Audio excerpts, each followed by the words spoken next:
Science science science I don't like, I avoid, but जब प्रशांत भैया science पढ़ाते हैं तब तो भैया मजा आ जाता है ना। सो हाय एवरीवन, मैं हूं आप सभी का अपना प्रशांत भैया। और आपने पिक्चरों में वो लाइन तो सुनी होगी ना कि मुझे छोड़ के जो तुम जाओगे बड़ा पछताओगे, बड़ा पछताओगे, है ना।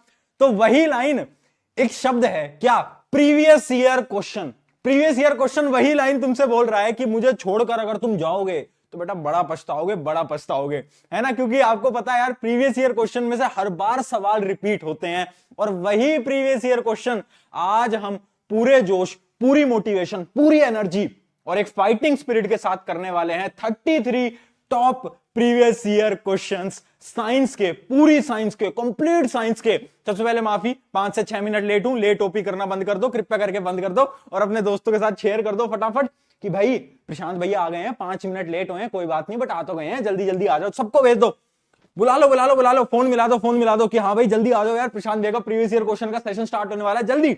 और कमेंट के अंदर जोश मीटर कमेंट कर दो कि भैया 100 में से कितना है जोश, है जोश, है या नहीं है, है या नहीं है। ये रिकॉर्डिंग रहेगी, लाइव क्लास लेते हो तो बेस्ट है ना। उसके बाद रिकॉर्डेड तो आपको यूट्यूब पे मिल ही जाता है, वो अलग चीज है ना। बताओ जोश मीटर कैसा है ना। एक बच्चा पूछ रहा भैया ये लाइव है या रिकॉर्डेड। बेटा रिकॉर्डेड है, लाइव नहीं है बेटा, है ना, ये रिकॉर्डेड है। लाइव में क्या होता है ना, लाइव में तो मैं अगर तुम लाइव क्लास लोगे मेरी, मैं तो तुम्हारे घर आ जाता हूं और तुम्हारी कॉपी पेन लेके तुम्हें वहां पर सवाल कराता हूं, ठीक है। तो रिकॉर्डेड है। कैसी बात करते हो यार, ठीक है। चलो, जोश एकदम हाई। ये एक बच्चा लिख रहा है 0 है जोश, इसको पकड़ूंगा आज मैं, बेटा पकड़ूंगा, ध्यान रखना। किसी का जोश कम दिख गया ना, तुम्हें पता ही है प्रशांत भैया घर आ जाते हैं, फिर पता भी नहीं चलता। चलो प्रीवियस ईयर क्वेश्चन लगाते हैं, फटाफट से शुरू करते हैं, समय की थोड़ी बहुत कमी है ना। तो बातचीत कभी और कर लेंगे, थोड़ा बहुत, है ना, समय की हमारे पास आज कमी है, हमें थोड़ी जल्दी करनी है और बहुत सारे सवाल लगाने हैं। आपको पता है कि हमने 77 सवालों को प्रैक्टिस करा था। किसने 77 सवालों को प्रैक्टिस करा था मेरे साथ? उन 77 एमसीक्यूज को आपने प्रैक्टिस करा और उसके बाद आपको बहुत सारी इंफॉर्मेशन मिली, बहुत सारी चीजें सीखने को मिली। बट उस जो वीडियो थी उसकी कमेंट में सबसे बड़ा डाउट यह था कि भैया एमसीक्यूज की तो प्रैक्टिस हो गई, बट अब ये बताओ कि वो जो 3 मार्कर 5 मार्कर, ये जो 3 marker 5 marker case based question जो कि 4 मार्कर होते हैं, इनकी भी प्रैक्टिस करा दो यार। तो मैंने बोला कि यार तुम बुलाओ और मैं ना हूं, ऐसा तो हो नहीं सकता। तो लो यार, फिर आ गया हूं तुम्हारे साथ, है ना, तुम्हारी सेवा में लगा हुआ हूं। कल रात को 3 बजे तक बैठ के ये सारी स्लाइड्स बनाई है, सारे क्वेश्चंस को ढूंढा है, पिछले 10 साल के साइंस के प्रीवियस ईयर क्वेश्चंस को देखा और उनमें से एनालिसिस करा कि ये वाला क्वेश्चन 4 बार रिपीट हुआ है। ऐसे बनाए हैं। ऐसा नहीं कि कोई भी प्रीवियस ईयर क्वेश्चन उठा के, नहीं, ये वो क्वेश्चन है जो कि पिछले 10 साल के अंदर 3 से 4 बार रिपीट हुए हैं और इस साल आने की भी प्रोबेबिलिटी बहुत हाई है, ठीक है। तुम्हें पता ही है प्रशांत भैया जब आते हैं तो एकदम बेहतरीन एनालिसिस करके आते हैं, एकदम डीप डाउन करके आते हैं। तो वही, तो मेरे साथ सवाल सॉल्व करने के लिए बेटा तैयार हो जाओ एकदम जोश के साथ। नमस्ते नमस्ते एवरीवन, नमस्ते एवरीवन। चलिए शुरू करते हैं हमारे पहले सवाल के साथ। और यह सवाल कम से कम नहीं तो 3 बार पिछले 10 साल के अंदर पूछा गया है, ठीक है। अब बहुत सारे बच्चे कमेंट में लिख रहे हैं भैया प्रीवियस ईयर क्वेश्चन है, क्या ये हमारे साल में भी रिपीट हो सकता है? देखो मैं अभी फोन मिला के पूछ नहीं सकता सीबीएसई वालों से या फिर तुम्हारा जो भी बोर्ड है कि रिपीट हो गया या नहीं होगा, बट मुझे इतना पता है कि बहुत बार रिपीट हुआ है, तो शायद इस साल भी हो जाए। देखो भाई पहला सवाल, फटाफट देखें सवाल। हम लगातार सॉल्व करने चलते हैं बेटा। ये फिर तुम भाई, अरे मेरे दोस्त, ये जो तुम लाइव चैट में पैसे देते रहते हो ये मेरे को मत दिया करो, है ना, मैं हाथ जोड़ के बोल रहा हूं, है ना, हमें इस चीज की जरूरत नहीं है, किसी और की मदद कर दो। तुम्हें पता है प्रशांत भी यहां पर खड़े होके तुम्हें पढ़ाने में इतनी खुशी मिलती है, जिस दिन पैसों की जरूरत होगी खुलने में आगे मांग लूंगा तुमसे, टेंशन मतलब मत भेजो, आ जाओ। What is the colour of ferrous sulphate crystal? क्या कलर होता है और जब इसे हम हीट करते हैं तो कलर कैसे बदलता है? बताओ, किस किस को आता है? कैसा कलर होता है? ग्रीनिश कलर का होता है, ग्रीनिश कलर का होता है फेरस सल्फेट। एक्टिविटी का सवाल है, देखो पहले ही सवाल एक्टिविटी का है। और जब हम उसे हीट करते हैं तो किस में कन्वर्ट हो जाता है फेरस सल्फेट? बताओ किस में कन्वर्ट हो जाता है? बताओ, अरे बोलो यार। हाँ बहुत बढ़िया। इसका जो कलर है वो थोड़ा बहुत चेंज होता है, येलोइश बोल लो या पेल व्हाइट बोल लो या फिर आप कलरलेस तो नहीं बोल सकते हम, ठीक है। दूसरा सवाल देखते हैं, अभी इसका पूरा आंसर दिखा दूंगा अगली स्लाइड पे। अगला देखो, name the product formed on strongly heating ferrous sulphate crystal. अगर हम फेरस सल्फेट को बहुत ज्यादा स्ट्रॉन्ग हीट करें तो क्या बनेगा? अब देखो ये दो सवाल हैं, ये 5 नंबर का सवाल पूछा गया था। अब देखते हैं इसका आंसर, क्योंकि आज ना मैं तुम्हारे लिए आंसर भी लिखकर लेकर आया हूं। उससे क्या फायदा होगा, उससे तुम्हें यह पता चलेगा एग्जाम के अंदर आंसर को लिख के कैसे आना होता है। तो देखो पहली चीज क्या है कि आपका पहले तो होता है ग्रीन, है ना, ग्रीन होता है, फिर उसका कलर क्या, वो क्या बन जाता है, वो बन जाता है बेटा फेरिक ऑक्साइड। किसमें बदल जाता है वो, फेरिक ऑक्साइड में। देखो ये रिएक्शन दिखा देता हूं, FeSO4.7H2O। जब आप इसको हीट करोगे तो ये किसमें बन जाएगा, अगर मैं इसको नॉर्मली हीट करूंगा, अगर मैं FeSO4 के जो क्रिस्टल्स हैं उनको पकड़ के हीट करूंगा तो जितना भी पानी है ना वो पानी उड़ जाएगा, सिर्फ FeSO4 का क्रिस्टल बचेगा। अब दूसरे सवाल में था कि अगर मैं इसको बहुत ज्यादा हीट करूंगा, बहुत तेजी से हीट करूंगा तो क्या होगा। जब मैं इसको बहुत ज्यादा तरीके से हीट करता हूं, ये लेक्चर में बताया भी था कि वो किसमें बन जाता है, फेरिक ऑक्साइड में कन्वर्ट हो जाता है। ध्यान से देखो, फेरिक ऑक्साइड, और कौन सी गैस निकलती है, दो गैसेस निकलती हैं, SO2 और SO3। याद रखेंगे, याद रखेंगे, याद रखेंगे। अरे क्लियर है क्या, अरे बोलो यार, क्लियर है, क्लियर है।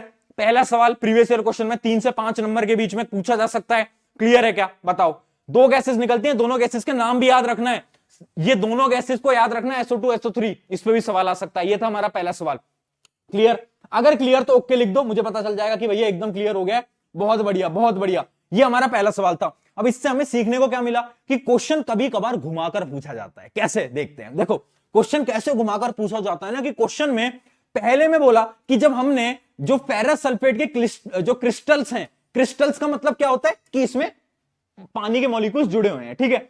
जब हम नॉर्मली हीट करेंगे तो क्या होगा, पानी हट जाएगा। और दूसरे सवाल में पूछा जब इसे हम स्ट्रांगली हीट करेंगे, देखो स्ट्रांगली जब हम इसे बहुत ज्यादा हीट करेंगे तो क्या होगा, फेरिक ऑक्साइड में कन्वर्ट हो जाएगा, ठीक है। तो ऐसे घुमाकर भी सवाल आते हैं। प्रीवियस ईयर क्वेश्चन में 3 बार पूछा गया, शायद इस बार भी पूछा जाएगा। आगे बढ़ते हैं। पीडीएफ कहां मिलेगी, पीडीएफ टेलीग्राम की लिंक है डिस्क्रिप्शन में, खोलोगे, ज्वाइन करोगे, पीडीएफ वहां मैं लेक्चर के बाद डाल दूंगा। चलिए, अरे अपने दोस्तों को बुलाओ यार, 10,000 स्टूडेंट करते हैं फटाफट से, 10,000 स्टूडेंट करते हैं, है ना भैया। 9 बजे शोभित भैया की क्लास है यार, उसमें मैं क्या कर सकता हूं बताओ, यही टाइम मिला था। अब अगर शोभित भैया थोड़ा बहुत लेट कर दें क्लास तो देखते हैं। आ जाओ, अगला सवाल। ये क्वेश्चन 2 बार पूछा गया है, ये क्वेश्चन 2 बार आया है प्रीवियस ईयर में। बताएं, एक बच्चा लिख रहा है कोई पबजी खेलेगा क्या। बेटा बहुत बहुत पिटोगे, बहुत पिटोगे, बहुत ज्यादा। आ जाओ। A student suffering from myopia, myopia क्या होता है, एक पिछले लेक्चर में ट्रिक बताई थी। मायोपिया मेरी प्रॉब्लम, माय प्रॉब्लम, मेरी प्रॉब्लम क्या है कि मुझे पढ़ाई करनी है और मुझे दूर से टीचर का पढ़ाया हुआ नहीं दिखता, तो मायोपिया क्या होता है, जिसमें कि आपको दूर का नहीं दिख पाता। आगे देखते हैं क्या बोला है, देख नहीं पाता दूर का, beyond 5 metre. List 2 possible reason due to which this defect of vision may have arisen with the help of ray diagram.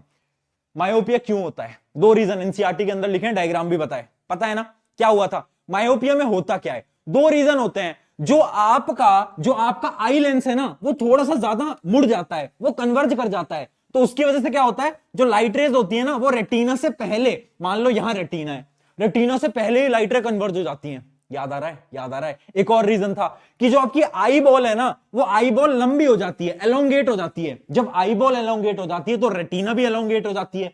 उससे क्या होता है कि आपकी इमेज बनती है यहां पर, बट इमेज बननी चाहिए यहां पर।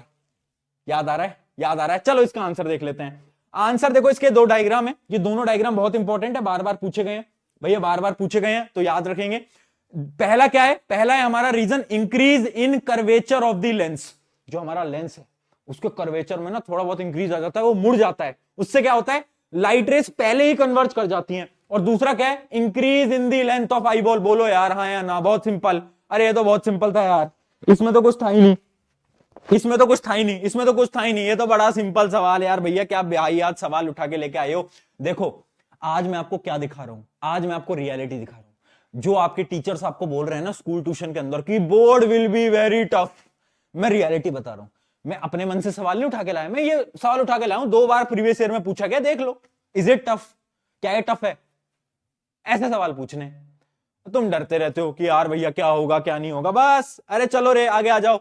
अगला सवाल, डिफाइन एक्सक्रीशन। लो भाई, एक्सक्रीशन की डेफिनेशन पूछ रहा है, बताओ। इतना सिंपल, एक्सक्रीशन क्या होता है, जितने भी सब्सटेंसेस होते हैं, वेस्ट होता है, उनको निकालना, बाहर निकालना, है ना। डेफिनेशन देख लेंगे। अगला देखते हैं, name the basic filtration unit present in kidney. Kidney के अंदर कौन सा बेसिक फिल्ट्रेशन यूनिट होता है? बहुत बार बोला है, जिसके बारे में हमने डिटेल में पढ़ा भी था। क्या होता है? बोलो बोलो, याद है याद है याद है? अरे बोलो यार, फटाफट बोलो यार, क्या होता है? नेफ्रॉन। बहुत बढ़िया। क्या होता है? नेफ्रॉन। बहुत बढ़िया। नेफ्रॉन को तो हमने बहुत डिटेल में भी पढ़ा था, है ना। अगला देखते हैं, अगला क्या है? Draw excretory system in human being and label the following organ. अब ये ना 5 नंबर का सवाल है, देखो कितना भारी सवाल है, 5 नंबर का। पहले 2 सवाल पूछे, अब इसमें ये भी बोल रहा है कि भाई तुम ना एक्सक्रीटरी सिस्टम बना दो, जो किडनी विडनी होता है ना, पूरा यूरेटर यूरिना वो सब आपको बनाना होगा। और बोल रहा है कि आप ना ये भी बताओ, ये 3 इसमें चीजें पूछी हैं, देखते हैं देखो क्या क्या पूछा है। पहले पूछा है कौन सा ऐसा ऑर्गन है जो कि यूरिन को फॉर्म करता है? बताओ, यूरिन कहां से आता है? किडनी से। तो ऑर्गन कौन सा है बेटा? किडनी। आगे देखते हैं, is a long tube which collects urine from the kidney. Kidney से कौन यूरिन को लेके जाता है? कौन लेके जाता था? यूरेटर। याद आ गया? यूरेटर याद आ गया। हाँ। तीसरा देखते हैं, store urine until it's passed out. कौन स्टोर करता है? Urinary bladder. याद आ गया? बताओ। ये सवाल है। अरे ये सवाल है यार भाई, क्या करूं मैं, कहां से उठा के लाऊं? प्रीवियस ईयर क्वेश्चन है, 2 बार पूछे जाते हैं। ये रहा इसका आंसर, ये है इसका डायग्राम। डायग्राम देख लो, ये इसका डायग्राम है। किडनी के अंदर आपका यूरिन बन रहा है, ये देखो 2 आ रहे हैं, ये क्या है? ये है यूरेटर। ये क्या है? ये है आपका यूरिनरी ब्लैडर। ठीक है। बहुत सारे बच्चे एक्सक्रीशन के डेफिनेशन पूछ रहे हैं, तो ये लो, biological process involve in removal of these harmful metabolic waste. जितने भी आपके मेटाबॉलिक वेस्ट हैं उनको रिमूव करने का जो प्रोसेस है उसको हम बोल रहे होते हैं क्या? एक्सक्रीशन। क्लियर? 10,000 स्टूडेंट ताली बजा दें। बहुत बढ़िया, ताली बजा दें एक बार खुद के लिए भाई। चलो चलो चलो चलो, है ना, ताली बजा दो। घर वाले तुम्हें पागल समझेंगे कि क्या हो गया इसको, अचानक से ताली बजाने लगा। कोई दिक्कत नहीं है बेटा, ताली बजा दें एक बार खुद के लिए। चले ताली बजा दें, चलो बहुत बढ़िया। आ जाओ, चलिए अगला सवाल 4 करोड़ रुपए के लिए, है ना। 4 करोड़ रुपए के लिए अगला सवाल आपकी स्क्रीन के ऊपर ये रहा, आ जाए। 4 करोड़ रुपए के लिए भाई सवाल, भारी सवाल है ना। क्यों? क्योंकि ये सवाल बेटा 3 बार पूछा गया है प्रीवियस ईयर क्वेश्चन के अंदर, है ना। तो आ जाओ भाई, भारी सवाल कर लेते हैं।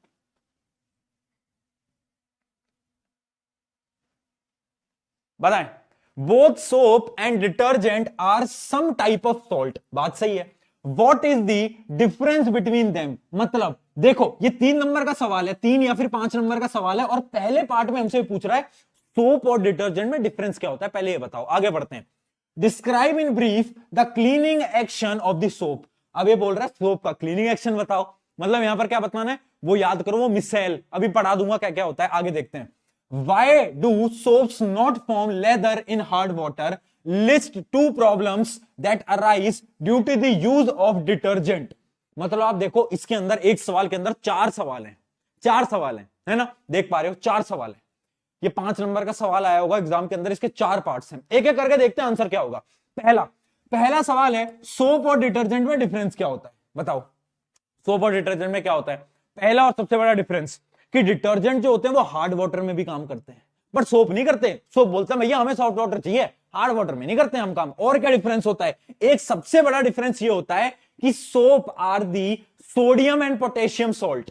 एक तरीके के सोडियम और पोटेशियम सॉल्ट है, याद करो, पढ़ते हैं ना एक सॉल्ट फॉर्मेशन रिएक्शन। हाँ, याद आ गया। और डिटर्जेंट्स क्या होते हैं? डिटर्जेंट्स आर अमोनियम और सल्फोनेट सॉल्ट्स। डिटर्जेंट क्या होते हैं? अमोनियम या फिर सल्फोनेट सॉल्ट्स। ये तो हो गया पहला पार्ट, हमने डिफरेंस क्लियर कर दिया दोनों के बीच में। डिफरेंस क्या है? क्लियर? अरे हाँ या ना बोल। बहुत बढ़िया, आगे देखते हैं। अगला पार्ट था क्लीनिंग एक्शन समझाओ।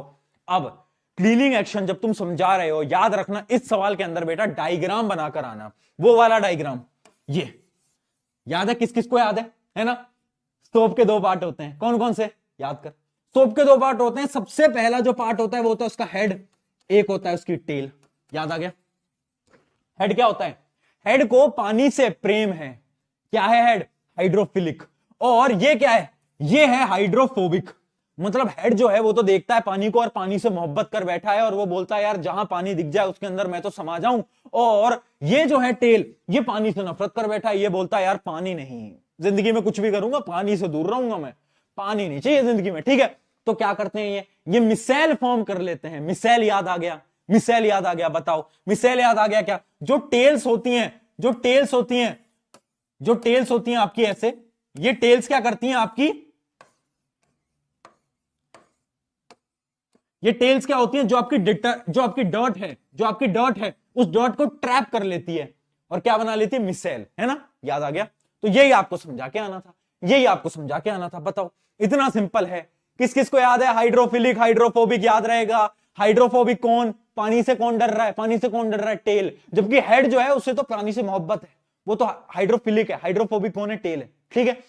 सिर तो कहता है पानी दे दो मुझे बस, मैं तो खुश हूं भाई, पानी से मेरा बहुत अच्छा रिश्ते हैं, ठीक है, वो तो बस इतना बोलता है, उसकी बस इतनी कहानी है। चलिए बहुत बढ़िया है ना, बहुत बढ़िया, आगे बढ़े, बताओ क्लियर। अब अगला क्या था, अगला सवाल क्या था, why do soaps do not form lather in hard water, मतलब जो सोप्स होते हैं वो हार्ड वाटर के अंदर काम क्यों नहीं कर पाते काम, ऐसा क्या है सोप के अंदर है, बताओ।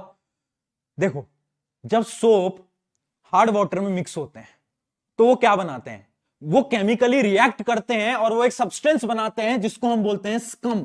क्या बोलते हैं, स्कम, ठीक है, ये नाम याद रखना। वो बनाते हैं स्कम, जिसकी वजह से वो डर्ट्स को क्लीन नहीं कर पाते, ठीक है। इसका आंसर भी यहां पर लिखा हुआ है, कहां गया, लिखा होगा, हाँ, कि क्या होता है, जो आपके जो सोप होते हैं वो क्या बनाते हैं, hard water, because it forms insoluble precipitate, जिसको हम बोलते हैं स्कम। क्या बनाते हैं वो, स्कम बनाते हैं। सोप को हार्ड वाटर में डाला, स्कम बनाया, इस वजह से क्लीन नहीं कर पाता। अगला सवाल क्या था, डिटर्जेंट का, कि डिटर्जेंट क्यों हम यूज नहीं करते, वाई। डिटर्जेंट तो यार हार्ड वाटर में भी काम कर रहे हैं, बताओ। डिटर्जेंट तो भैया कह रहे हैं कि मैं तो हार्ड वाटर में भी काम कर लूंगा, है ना, मुझे सॉफ्ट वाटर की जरूरत नहीं है, बट फिर भी हम डिटर्जेंट को कम यूज करते हैं, क्यों, क्योंकि डिटर्जेंट्स जो होते हैं वो नॉन बायोडिग्रेडेबल होते हैं। अब किसी बच्चे ने अगर पूछा नॉन बायोडिग्रेडेबल क्या होता है, एड्रेस लिखवा देना अपना, घर आ जाऊंगा तुम्हारे, ठीक है ठीक है। तो नॉन बायोडिग्रेडेबल क्या होता है सबको पता होगा, है ना, जो कि डिकम्पोज नहीं हो सकते, है ना। तो इसका रीजन क्या है कि जो आपके डिटर्जेंट्स होते हैं वो नॉन बायोडिग्रेडेबल होते हैं। उसके अलावा क्योंकि ये नॉन बायोडिग्रेडेबल है तो ये ना पोल्यूशन करते हैं, वाटर पोल्यूशन, सॉइल पोल्यूशन और भी बहुत प्रकार के पोल्यूशन, ठीक है, क्लियर। अरे बोलो यार, अरे हाँ या ना यार। चलिए, ये था हमारा कौन सा सवाल, चौथा नंबर का सवाल। आगे बढ़ जाते हैं हमारा पांचवें सवाल की तरफ, आ जाइए, है ना। ये जितने भी बच्चे अभी भी लगे पड़े हैं ना, मान जाओ, है ना, मान जाओ। अच्छा हाँ, आज तो तुम लोगों के लिए, जो तुम चैट करते रहते हो ना, तुम लोगों के लिए एक लाइन लिख के आया हूं, है ना, तुम लोगों के लिए एक लाइन लिखकर आया हूं मैं, बढ़िया सी, सुनाऊं क्या है ना, सुनाऊं क्या चलो सुनो, प्यारी लाइन है, ध्यान से सुनना। ले चल मुझे दूर कहीं, जहां तू मुस्कुराए मेरी मंजिल है वहीं। ध्यान से सुनना, ले चल मुझे दूर कहीं, जहां तू मुस्कुराए मेरी मंजिल है वहीं। अरे बेटा पढ़ लो, पीछे देख तेरी मम्मी है घड़ी, ठीक है। तो किसी दिन मम्मी पापा पकड़ लेंगे तुम्हें चैट करते हो ऐसे, ठीक है। आ जाओ, कर लिया solve. Name and state the rule of determining the direction of the force. पहला सवाल देखो, ये तो बहुत सिंपल है। क्या बोल रहा है, आप ये बताओ, नेम करो एंड स्टेट करो, कौन सा ऐसा रूल है जो कि फोर्स को बताता है। एक करंट कैरिंग वायर, याद करो जब मैग्नेटिक फील्ड होती थी, करंट कैरिंग वायर होता था, कैसे डिटरमाइन करते थे, याद आ गया, है ना। क्या होता था ये, फ्लेमिंग्स लेफ्ट हैंड रूल। तो पहला सवाल कुछ नहीं है, पहले सवाल में हमें बस फ्लेमिंग्स लेफ्ट हैंड रूल जो है उसको एक्सप्लेन करना है।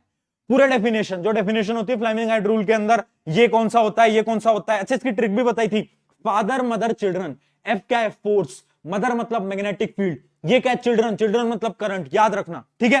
तो वो बस आपको डिराइव नहीं करना, आपको बस डिफाइन करना है, बस इतना है, उसके अलावा कुछ नहीं है। अगला देखते हैं, ये वाला देखो,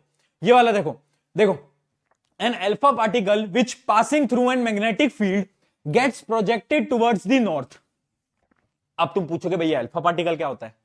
देखो, अल्फा पार्टिकल अगर तुम साइंस लोगे 11th 12th के अंदर बहुत तुम पढ़ोगे, बट अभी बस इतना जान लो, अल्फा पार्टिकल होता है पॉजिटिव पार्टिकल, एक प्रकार का पॉजिटिव पार्टिकल, हाँ या ना। आगे बढ़ो, देखो क्या बोल रहे हैं, जब एक अल्फा पार्टिकल जा रहा था, अचानक से मैग्नेटिक फील्ड आई जिसकी वजह से वो नॉर्थ में चला गया। डायरेक्शन बना लेते हैं, नॉर्थ साउथ ईस्ट वेस्ट, ठीक है। क्या कह रहे हैं कि वो जा रहा था और वो नॉर्थ में मुड़ गया। अब हमसे क्या पूछा है, in which direction will an electron projects when it passes through the same magnetic field. अब अगर इलेक्ट्रॉन जा रहा है, पहले कौन जा रहा था, मान लो प्रोटॉन है चिंटू लाल और इलेक्ट्रॉन है मिंटू लाल, ठीक है, तो चिंटू लाल जब गया तो चिंटू लाल तो नॉर्थ की तरफ पे मुड़ गया, बट मिंटू लाल है इलेक्ट्रॉन, इलेक्ट्रॉन पे है नेगेटिव चार्ज। आपको मैंने बताया था कि जब नेगेटिव चार्ज रहता है तो डायरेक्शन एकदम उल्टी हो जाती है, तो इसकी डायरेक्शन क्या होगी, इसकी डायरेक्शन होगी साउथ की तरफ। तो आंसर क्या आएगा बेटा, आंसर आएगा साउथ। साउथ।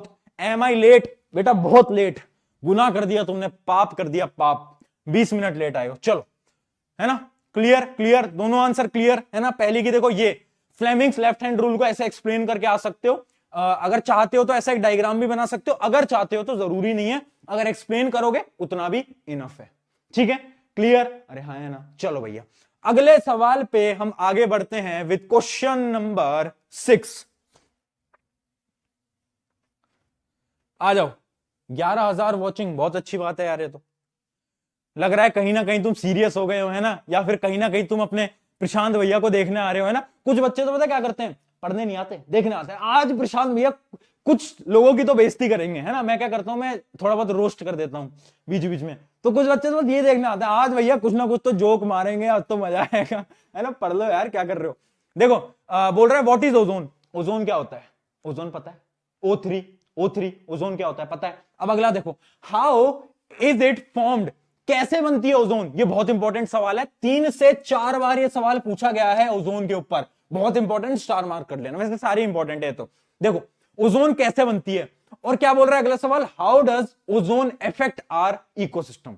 अब ओजोन बनने को एक कहानी से मैंने आपको समझाया था, अगर नहीं समझाया तो एक बार फिर से समझ लो। देखो ऑक्सीजन जाता है, ऑक्सीजन जाता है ऊपर, यूवी रेज आती हैं, कौन आती है, यूवी रेज, यूवी रेज, और यूवी रेज क्या करती है, ऑक्सीजन की मदद कर देती है। कैसे, यूवी रेज ऑक्सीजन को 2 मॉलिक्यूल्स के अंदर तोड़ देती है, O और O।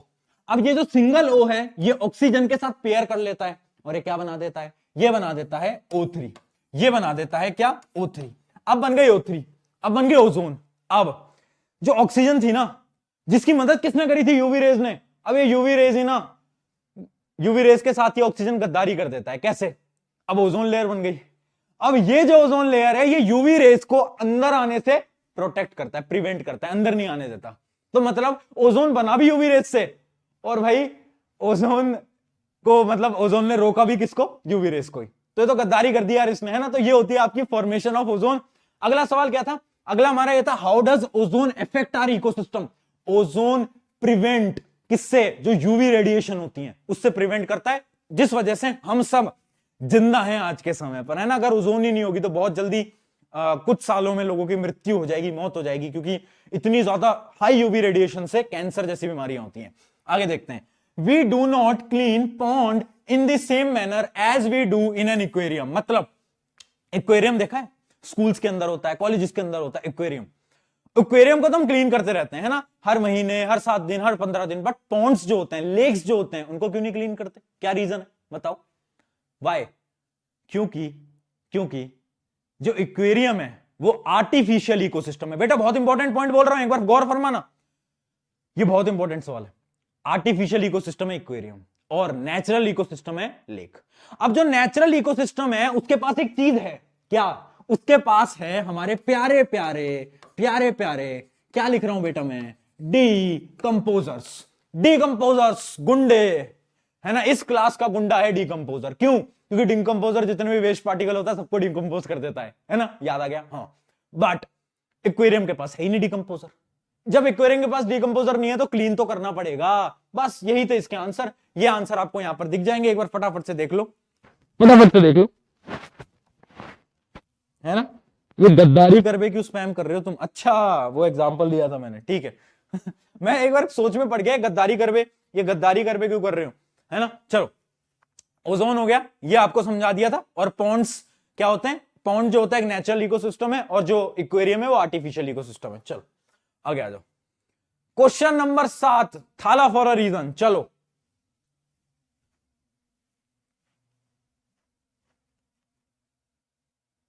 प्रशांत भैया आज बहुत खुश है, लगता है भंडारे में खाना मिल गया। ये क्या लिखते हैं यार तुम, है ना।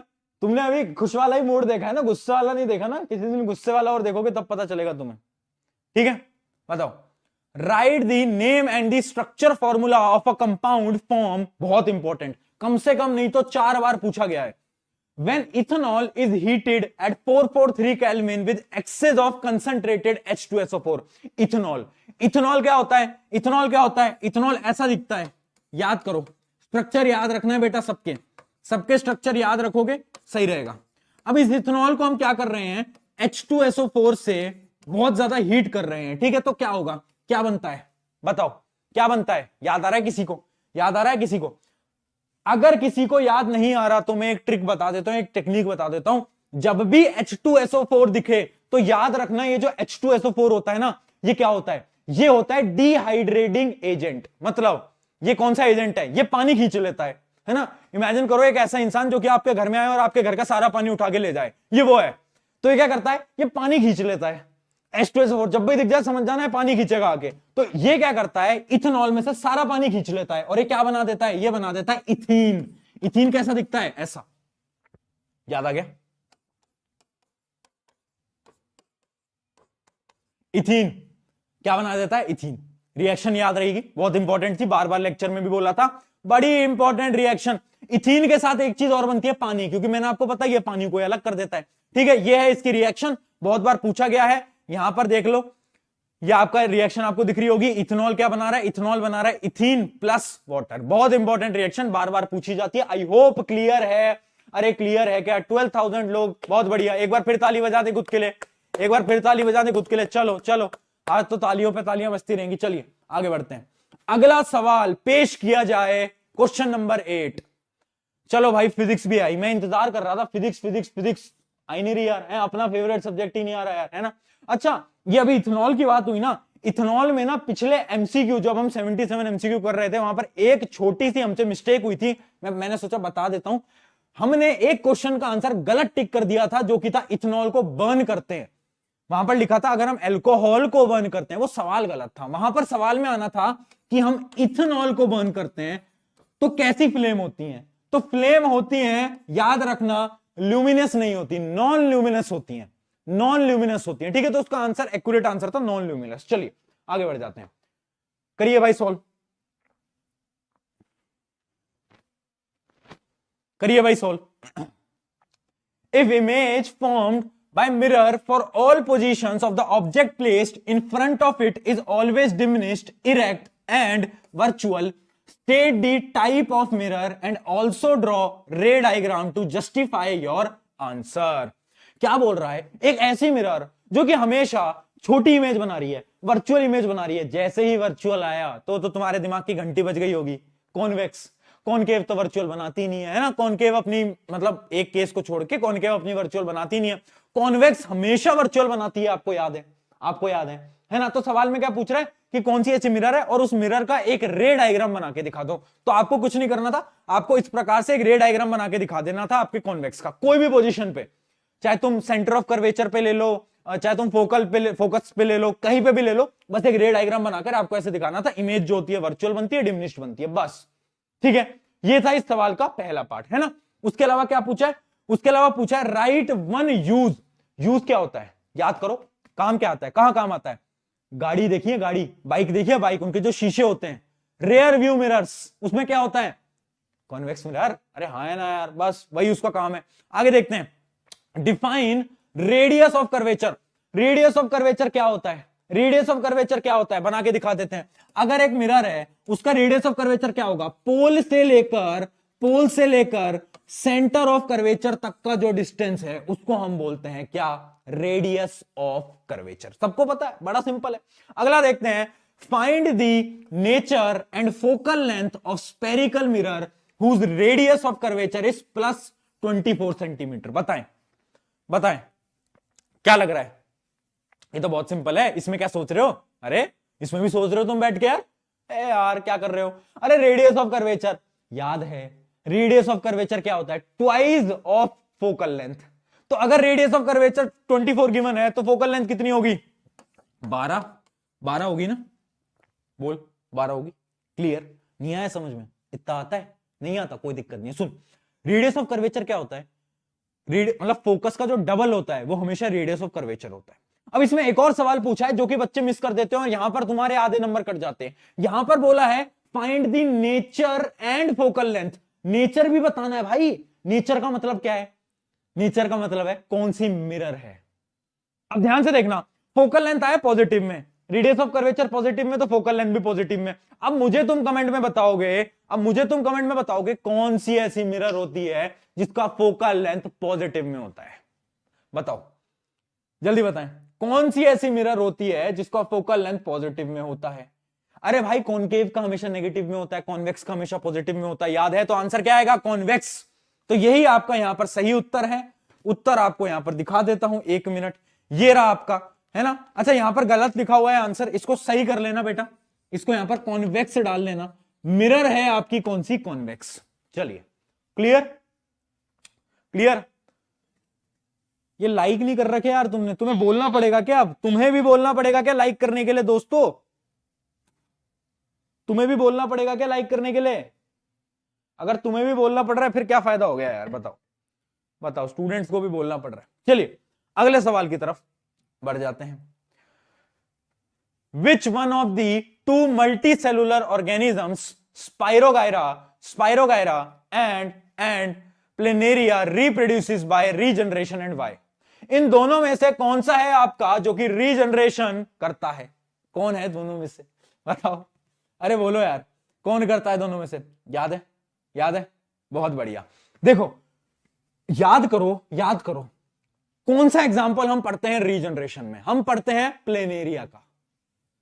Planaria regeneration. स्पाइरोगायरा क्या करता था? फ्रेगमेंटेशन। ठीक है, अब यहां पर रीजन पूछ रहा है, वाई, क्यों? बताओ भाई क्यों? इसका करेक्ट आंसर ये है क्योंकि, ध्यान से सुनना, क्योंकि रीजनरेशन के लिए कुछ स्पेशल सेल्स चाहिए होते हैं। ध्यान से सुनना, फोकस पे आ जाओ, सुनो। रीजनरेशन के लिए कुछ स्पेशलाइज्ड सेल चाहिए होते हैं, कुछ ऐसे सेल जिनकी मदद से रीजनरेशन हो। बट आपका जो स्पाइरोगायरा होता है उसके पास वो सेल्स नहीं होते, जबकि प्लेनेरिया के पास होते हैं। ठीक है, आगे क्या बोल रहा है? Give an example of any other organism which can also reproduce by the same process. बताओ कौन सा है? याद आ रहा है? कौन सा है? किसको याद आ रहा है? किसको याद आ रहा है? आ रहा है? बताओ। हाइड्रा। याद आ गया? हाइड्रा, है ना? चलिए, इसका ये देख लो, आपका आंसर है प्लेनेरिया। और अगर आप पूछोगे कौन सा एक और ऑर्गेनिज्म है, तो वो ऑर्गेनिज्म है आपका हाइड्रा। हाइड्रा भी करता है। ठीक है, चलिए अगला सवाल, 10वां। स्क्रीन क्लियर है ना बेटा? कोई दिक्कत नहीं आ रही ना?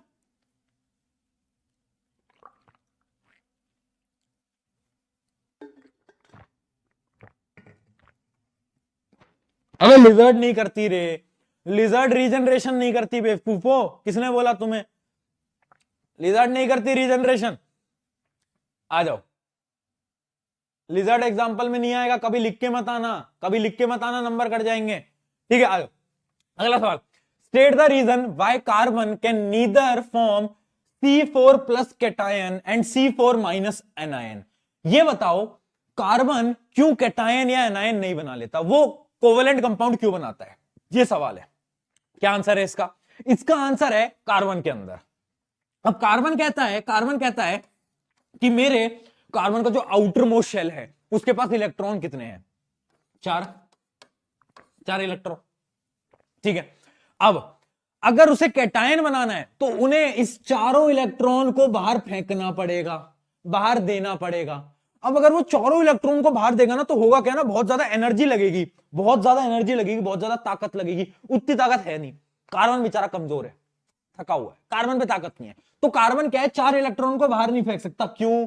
क्योंकि एनर्जी नहीं है। और अब तुम पूछोगे भैया 4 इलेक्ट्रॉन को ले तो सकता है, मान लो उसने एक दोस्त बनाया और उससे बोला 4 इलेक्ट्रॉन मुझे दे दे। बट दिक्कत क्या है ना, जब वो 4 इलेक्ट्रॉन अपने अंदर लेगा तो उसमें इलेक्ट्रॉन कितने हो जाएंगे? इलेक्ट्रॉन हो जाएंगे 8। बट प्रोटॉन तो 4 ही थे, प्रोटॉन कितने थे? 4। अब 8 इलेक्ट्रॉन 4 प्रोटॉन, इससे क्या होगा? कार्बन अनस्टेबल हो जाएगा, कार्बन बेचारा अनस्टेबल हो जाएगा। कार्बन सोचेगा यार भाई मेरी तो जिंदगी खराब होगी, मैं तो अनस्टेबल हो गया। इस वजह से कार्बन ना ही कैटायन बनाता है ना ही एनायन बनाता है, और कोवेलेंट बॉन्ड बनाता है हमेशा। ठीक है, तो ये रहा इसका आंसर, ये पूरा का पूरा यहां पर लिखा हुआ है। अच्छा, उस क्वेश्चन का एक पार्ट और बच गया, देख लेते हैं। क्या है, क्या बोल रहा है, why covalent compounds are bad conductor and have low melting and boiling point. बताओ कोवेलेंट कंपाउंड ऐसा क्यों करते हैं, वाई क्यों करते हैं भाई कोवेलेंट कंपाउंड ऐसा? क्योंकि कोवेलेंट कंपाउंड में जो फोर्स ऑफ अट्रैक्शन है, उनमें जो फोर्स है, उनके बीच का जो रिश्ता है वो उतना स्ट्रांग नहीं है ना, वो उतना स्ट्रांग नहीं है ना। मान लो तुम्हारी ऐसी क्रश जो कि तुम्हें भाव नहीं देती, तो तुम्हारे और उसके बीच का रिश्ता स्ट्रांग नहीं है, नहीं है ना। और तुम्हारा सच्चा मित्र जिसे तुम इग्नोर कर देते हो अपने क्रश के चलते हुए, है ना, वो क्या है, उसका और तुम्हारा रिश्ता स्ट्रांग है। तो कोवेलेंट में क्या होता है, जो फोर्स ऑफ अट्रैक्शन होता है वो उतना ज्यादा स्ट्रांग नहीं होता, जबकि आयोनिक में बहुत स्ट्रांग होता है। ठीक है, तो इस वजह से covalent are bad conductor of electricity, मतलब लो एंड मेल्टिंग पॉइंट। अब बैड कंडक्टर का एक और रीजन है, क्यों, क्योंकि कोवेलेंट कंपाउंड्स के पास फ्री इलेक्ट्रॉन्स नहीं होते। जब इलेक्ट्रॉन ही नहीं है फ्री, तो कैसे कंडक्ट करेंगे, कैसे इलेक्ट्रिसिटी को कंडक्ट करेंगे? क्लियर? अरे बोलो यार, हाँ है ना, फटाफट बोलो, हाँ है ना, हाँ है ना, हाँ है ना, हाँ है ना, जल्दी बोलो, जल्दी बोलो। क्लियर? आगे बढ़े। क्या हम 11वें सवाल पे बढ़ सकते हैं? क्लियर है तो एक बार ओ और के, ओके लिख देंगे एंड हम बढ़ जाते हैं अगले सवाल में। एक बच्चा लिख रहा है क्रश की याद आ गई। एन इलेक्ट्रिक, बेटा पढ़ लो, है ना, उन सब में कुछ नहीं रखा, है ना। जब रिजल्ट में अच्छे नंबर नहीं आएंगे तो फिर, है ना, अपने माता पिता को क्यों रुलवाना चाह रहे हो? इमेजिन करो तुम्हारा रिजल्ट अच्छा नहीं आया, आस पड़ोस के लोग आ रहे हैं, बोल रहे हैं कि मेरे बेटे की तो 95 आई, 98 आई, आपके बेटे की कितनी आई? तब क्या बोलेंगे तुम्हारे पेरेंट्स? तो थोड़ा सा पढ़ाई पे ध्यान देंगे। चलिए, एन इलेक्ट्रिकल मोटर रेटेड कितना, 1100 what is connected with 220 volts main, find the current drawn. Power given है। देखो, जब भी फिजिक्स का न्यूमेरिकल आए, अपने भेजे के अंदर घुसा लो। मुझे पता है वो भेजा तुम में कम है, बट घुसा लो। क्या करना है, सबसे पहले गिवन लिखो। गिवन क्या है? गिवन है पावर। पावर कितनी है? 1100। दूसरी चीज गिवन क्या है? वोल्टेज 220। क्या पूछ रहा है? करंट। फॉर्मूला क्या होता है? P equals to V I, यही होता है। I क्या होगा? P by V. मतलब इन दोनों को बस डिवाइड कर दो, कितना आएगा? करंट आ जाएगा 5 एम्पियर। ठीक है, क्लियर? 5 ampere clear. आगे बढ़ते हैं। अगला, electrical energy consumed if motor is use for 5 our and daily for 6 days. क्या बोल रहा है? एनर्जी बताओ, कितनी एनर्जी लगी अगर आपकी जो मोटर है वो कितने समय तक चली? हर रोज 5 घंटे चली 6 दिन के लिए, तो ओवरऑल आवर्स कितने हो गए? टोटल टाइम कितना हो गया? Total time is equals to, हर रोज 5 घंटे चल रही है, और कितने दिन चल रही है बेटा? 6 दिन चल रही है, तो हो गए 30 घंटे। 30 घंटे हो गए, है ना। एनर्जी क्या होती है? एनर्जी का फॉर्मूला क्या होता है? बोले यार, एनर्जी का फॉर्मूला याद करो। एनर्जी का फॉर्मूला बताओ भाई। एनर्जी का फॉर्मूला आ रहा है? क्या करना होता है? मल्टीप्लाई करना होता है पावर को। बेटा पावर को किससे मल्टीप्लाई करना है? बोलो, पावर को मल्टीप्लाई कर दो टाइम के साथ, निकालो फटाफट।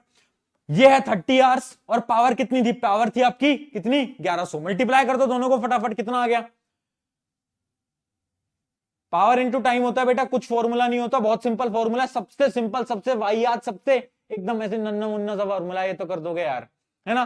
कर दो, कैलकुलेट कर लो, शायद 33,000 आएगा, है ना। 33,000 आएगा, है ना। तो वो आपका आंसर आ गया। अगला, total cost of energy consumed if rate of 1 unit is 5। अब क्या बोल रहा है? अब ये बताओ कितना पैसा लगेगा अगर 1 यूनिट की कॉस्ट क्या है? 5 रुपए। अब याद रखना, 1 यूनिट का मतलब क्या होता है। जब भी सवाल में 1 यूनिट की कॉस्ट आपको दे रखी है, तो 1 यूनिट का मतलब होता है 1 किलोवाट आवर। 1 kilowatt hour.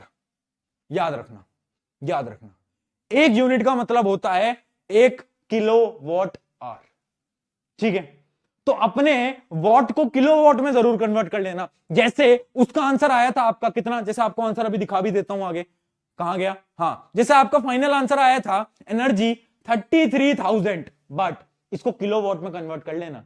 ठीक है, तो आंसर क्या आ जाएगा? आंसर आ जाएगा कि आपका 33 किलोवाट आवर, और बस आपको 33 को मल्टीप्लाई करना था बेटा 5 से, आंसर आता 165। क्या ये आंसर किस किसने सही निकाला एक बार बता दो। अगर आंसर सही निकाला तो 165 रुपए पेटीएम कर देना, पेटीएम नंबर भेज दूंगा मैं, ठीक है, मेरे को भेज देना, मैं अपने बिजली का बिल दे दूंगा, ठीक है ठीक है, मैं दे दूंगा अपने बिजली का बिल, है ना, कोई दिक्कत नहीं है। फिजिक्स नहीं हो पा रही बेटा, इतना आसान सवाल है, देखो खुद देखो, खुद बताओ, खुद बताओ क्या है इसमें, कुछ नया है, कुछ अलग कर रहे हैं, सिंपल है। आ जाओ क्वेश्चन नंबर 12 आ जाए भाई, क्वेश्चन नंबर 12 भी सॉल्व कर लेते। क्या है, what happens when when in human female the egg released by the ovary is not fertilized। जब फर्टिलाइजेशन नहीं होता तो क्या होता है, बहुत बार बोला था जब रिप्रोडक्शन पढ़ाया था, जब जब फर्टिलाइजेशन नहीं होता आपको याद रखना है मेंजुरेशन साइकिल, मेंजुरेशन साइकिल। जब जब फर्टिलाइजेशन नहीं होता, जब भी ये सवाल आए तो पूरी मेंजुरेशन साइकिल आपको समझा के आ जानी है। कैसे समझाओगे, डायग्राम बनाने की जरूरत नहीं है, जब तक कि डायग्राम नहीं बोला गया है।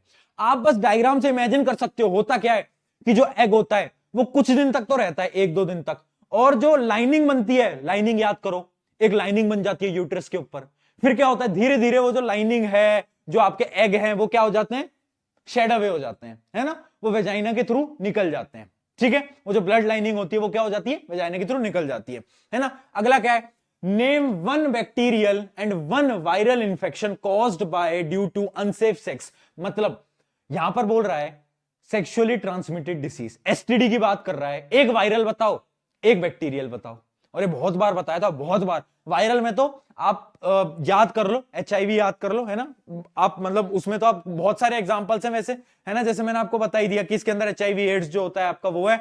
बाकी आपके बैक्टीरियल के अंदर गोनोरिया, साइफिल्स वगैरह वगैरह बहुत सारे एग्जांपल होते हैं, सारे एग्जांपल आपको बताए थे। अब ये देख लो, ये ऊपर आंसर आपका पूरा का पूरा लिख रखा है, जो कि मैंने आपको बताया कि अगर एग फर्टिलाइज नहीं होता तो क्या होता है, जो लाइनिंग होती है वो टूट जाती है और वेजाइना के थ्रू बाहर आ जाती है। देख लो एक बार, नोट कर लो, नोट क्या कर लो, पीडीएफ मिल जाएगी। क्लियर, अरे बोलो यार, यहां तक क्लियर, बोलो। हाँ, क्या थक गए, क्या थक गए, क्या कितनी देर हो गई, 42 मिनट में कौन थका है ये 40, मेरे को लगा टाइम हो गया इसलिए बच्चे लिख रहे हैं भैया थोड़ी थक गए हैं। अबे क्या कर रहे हो रे, चलो आ जाओ फटाफट, है ना, आ जाओ। Distinguish between roasting and calcination. बेटा ये वो रोस्टिंग नहीं है जो कि मैं तुम्हारे साथ करता हूं, है ना, ये वो रोस्टिंग नहीं है जो कि कैरी मिनाटी करता है ना, ये वो वाली रोस्टिंग नहीं है, दूसरी रोस्टिंग है। आपको डिफरेंस बताना है रोस्टिंग और कैल्सिनेशन में। सबसे बड़ा डिफरेंस, रोस्टिंग में ऑक्सीजन होता है, कैल्सिनेशन में ऑक्सीजन नहीं होता, याद रखेंगे। आगे देखते हैं, which of these two is used for sulphide ores. Sulphide ores के लिए कौन से प्रोसेस को यूज किया जाता था, याद करो, मेटल नॉन मेटल, धुंधली धुंधली यादों में याद करो भैया, जैसे धुंधली यादों में याद जाते हैं तो कुछ और ही याद आता है, बट याद करो, कोशिश करो याद करने की। क्या याद आ रहा है, कुछ याद आ रहा है, सल्फाइड ओर्स की रोस्टिंग की जाती थी, क्यों, क्योंकि सल्फाइड ओर्स को पहले ऑक्साइड ओर्स में कन्वर्ट किया जाता था, क्योंकि जो एक्सट्रैक्शन होता है ना वो ऑक्साइड ओर्स का आसान होता है, याद आ गया, ऑक्साइड ओर्स का एक्सट्रैक्शन आसान होता है, और यही इसका रीजन है कि आपकी जो सल्फाइड ओर्स हैं उनमें क्या यूज किया जाता है, रोस्टिंग यूज की जाती है। आंसर दिखा भी देता हूं कि जैसे कि एग्जांपल भी दे रखा है, रोस्टिंग कैल्सिनेशन में डिफरेंस भी दे रखा है, और यहां पर देखो only roasting is used for sulphide ores, क्यों, क्योंकि it is easier to obtain metal from its oxide. एक ऑक्साइड से मेटल निकालना सिंपल, बट सल्फाइड से निकालना तो भैया मुश्किल काम है। अगला देखते हैं, right chemical equation two illustrate use of aluminium for joining cracked railways. देखो ये जो सवाल है इसके 3 पार्ट है, आप ये मान लो कुल मिलाकर इन तीनों में से एक सवाल तो आपके पेपर में 98% तक चांसेस हैं दिखने वाला है, पक्की बात है। क्यों, क्योंकि ये जो तीनों सवाल है ना अलग अलग, ये कभी कभार 2 मार्कर 3 मार्कर के अंदर पूछे जाते हैं, और ये मतलब आप कुल मिला के मैं बोलूं तो पिछले 10 साल के अंदर 5 से 6 बार या 7 बार पूछे गए हैं, तो इन तीनों में से एक सवाल तो आपके पेपर में पक्का आने वाला है, ठीक है। मेटल नॉन मेटल की वेटेज भी आपको पता है थोड़ी बहुत हाई है। अब ये जो दूसरा सवाल है ना, इसको बच्चे गलत करते हैं, क्योंकि बच्चों को पता ही नहीं, एनसीईआरटी की लाइन में लिख रहा है बट इसको हम इग्नोर कर देते हैं। ध्यान से देखना, कौन सी ऐसी केमिकल रिएक्शन है जो कि एल्यूमिनियम के यूज को बताती है क्रैक्ड लाइंस में। याद करो, एक रिएक्शन होती थी थर्माइट रिएक्शन, किस किस को याद है, थर्माइट रिएक्शन याद है, ये बहुत कम बच्चों को याद रहती है और यही सवाल आता है और बच्चे इसको गलत करके आते हैं क्योंकि तुम्हें याद ही नहीं है थर्माइट रिएक्शन क्या होती है। आओ थर्माइट रिएक्शन दिखा दूं, ये Fe2O3 का रिएक्शन होता है एल्यूमिनियम के साथ, उसमें क्या होता है कि जो आपका मेटल है वो तो अलग हो जाता है आयरन, और Al2O3 अलग हो जाता है ना, Al2O3 अलग हो जाता है। याद है? याद है क्या बोलते थे? थर्माइट रिएक्शन, बहुत इंपॉर्टेंट है। अगला सवाल क्या था? अगला सवाल था आपका name the anode, the cathode and the electrolyte used in electrolytic refining of impure copper. Copper की रिफाइनिंग क्या होती थी? याद करो। कॉपर की रिफाइनिंग में हम क्या करते थे? हम एक बीकर लेते थे, उसमें एक कैथोड होता था, एक अपना एनोड होता था, और हम एक सोल्यूशन लेते थे। सोल्यूशन किसका होता था? CuSO4, कॉपर सल्फेट का सोल्यूशन लेते थे। एक तरफ हम क्या करते थे? एक तरफ हम इम्प्योर कॉपर लेते थे, याद आ रहा है? और एक तरफ हम क्या करते थे? प्योर कॉपर लेते थे। याद आ रहा है? याद आ रहा है? किस किस को याद है? फिर क्या होता था? धीरे धीरे समय के साथ जो इम्प्योर कॉपर है उसकी लेयर, जो प्योरिटी है वो तो प्योर कॉपर पे जुड़ती जाती है, मोटा होता जाता है, और इसके जो डस्ट है वो नीचे सेटल होता जाता है। याद आ गया? तो यही सवाल आपसे पूछ रहा है कि कैथोड कौन सा, एनोड कौन सा? एनोड होता है इम्प्योर कॉपर, कैथोड होता है प्योर कॉपर, और इलेक्ट्रोलाइट होता है कॉपर सल्फेट का एसिडिफाइड सोल्यूशन। अब बताओ, ये सवाल बहुत बच्चे गलत करके आते हैं, और मैं तुम में भी बता रहा हूं, मैं तुम में भी अभी तुमने सवाल को देख लिया, वरना मुश्किल से 30% बच्चों को इस सवाल का आंसर आता होगा, 70% तक को नहीं आता है। ठीक है, और इंपॉर्टेंट सवाल है, गलत करके आते हैं, बट आज तुमने सीख लिया है ना। अपने दोस्तों को भी बता दो यार, उन्हें भी पास करवाना है। ठीक है, हमें तो भैया सबको पास कराना है। चलो आगे आ जाओ, आगे आ जाओ। हाँ चलें, अगला सवाल एक बच्चा लिख रहा है, मुझे नहीं कराना, अपने दोस्तों को पास, है ना। चलिए, ब्लर बेटा, कुछ ब्लर मुझे तो नहीं दिख रहा है ऐसे ब्लर यार, है ना। आ जाओ, जस्टिस फॉर दिगराज सर। क्यों भाई, क्या हो गया? देखो, a student holding a mirror in his hand directed the reflecting surface of the mirror towards the sun. He then directed the reflected light to the sheet of paper held close to the mirror. What should he do to burn the paper? एक लड़का था खुराफाती दिमाग का, है ना, उसके पास कुछ काम तो था नहीं, उसके बोर्ड के एग्जाम नहीं थे, उसने बोला भैया जिंदगी में मजे कर लेता हूं। वो क्या करता है? एक मिरर उठा के लाता है, और वो देखता है कि भाई सूरज की रोशनी आ रही है, और उस सूरज की रोशनी को वो किसी पेपर पे कंसंट्रेट करा देता है, कन्वर्ज करा देता है, और उसे उस पेपर को जलाना है। क्यों जलाना है? उसकी मन है ना, उसको कोई तूफानी करना है, माउंटेन ड्यू पी के आया होगा वो, तो उसे क्या करना है? उस पेपर को जलाना है। अब वो मिरर कौन सा होगा? ऑब्वियस सी बात है, कन्वर्जिंग मिरर होगा। कन्वर्जिंग मिरर कौन सा होता है? Concave mirror. तो पहला आंसर तो ऑब्वियस सी बात है, कॉनकेव मिरर को जैसे मान लो कॉनकेव मिरर है, उस कॉनकेव मिरर को उसे सामने रखना है, और पेपर को कहां रखना है? पेपर को रखना है कॉनकेव मिरर के फोकस पे। कहां रखना है बेटा? फोकस पे। क्यों? क्योंकि सूरज से जो रोशनी आएगी वो कन्वर्ज कहां होगी? तुम्हें पता है, इनफाइनाइट से जो लाइट आती है वो हमेशा फोकस पे जाके कन्वर्ज होती है। तो उसे पहले तो यूज करना है कॉनकेव मिरर को, और जो पेपर है उसको कहां रखना है? उसको रख लिया फोकस पे, कि ठीक है यहां से हम जला सकते हैं इसको। आगे देखते हैं, which type of mirror does he have? ये तो आपको मैंने बता ही दिया, कॉनकेव है। क्लियर, दोनों पार्ट समझ आ गए। कॉनकेव मिरर को उसे यूज करना है, और उसे क्या करना है? जो पेपर है उसको फोकस पे रखना है। क्यों रखना है? वहीं पर ही आपकी लाइट रेस कंसंट्रेट होती हैं। अगला सवाल देखते हैं, 15वें सवाल पे हम आगे बढ़ गए हैं बेटा, फटाफट से आ जाए जोश के साथ, है ना। शोभित भैया की भी क्लास होगी, उनकी बिल्कुल क्लास होगी, बिल्कुल क्लास होगी भैया उनकी। बताएं, डायग्राम दिख रहा है?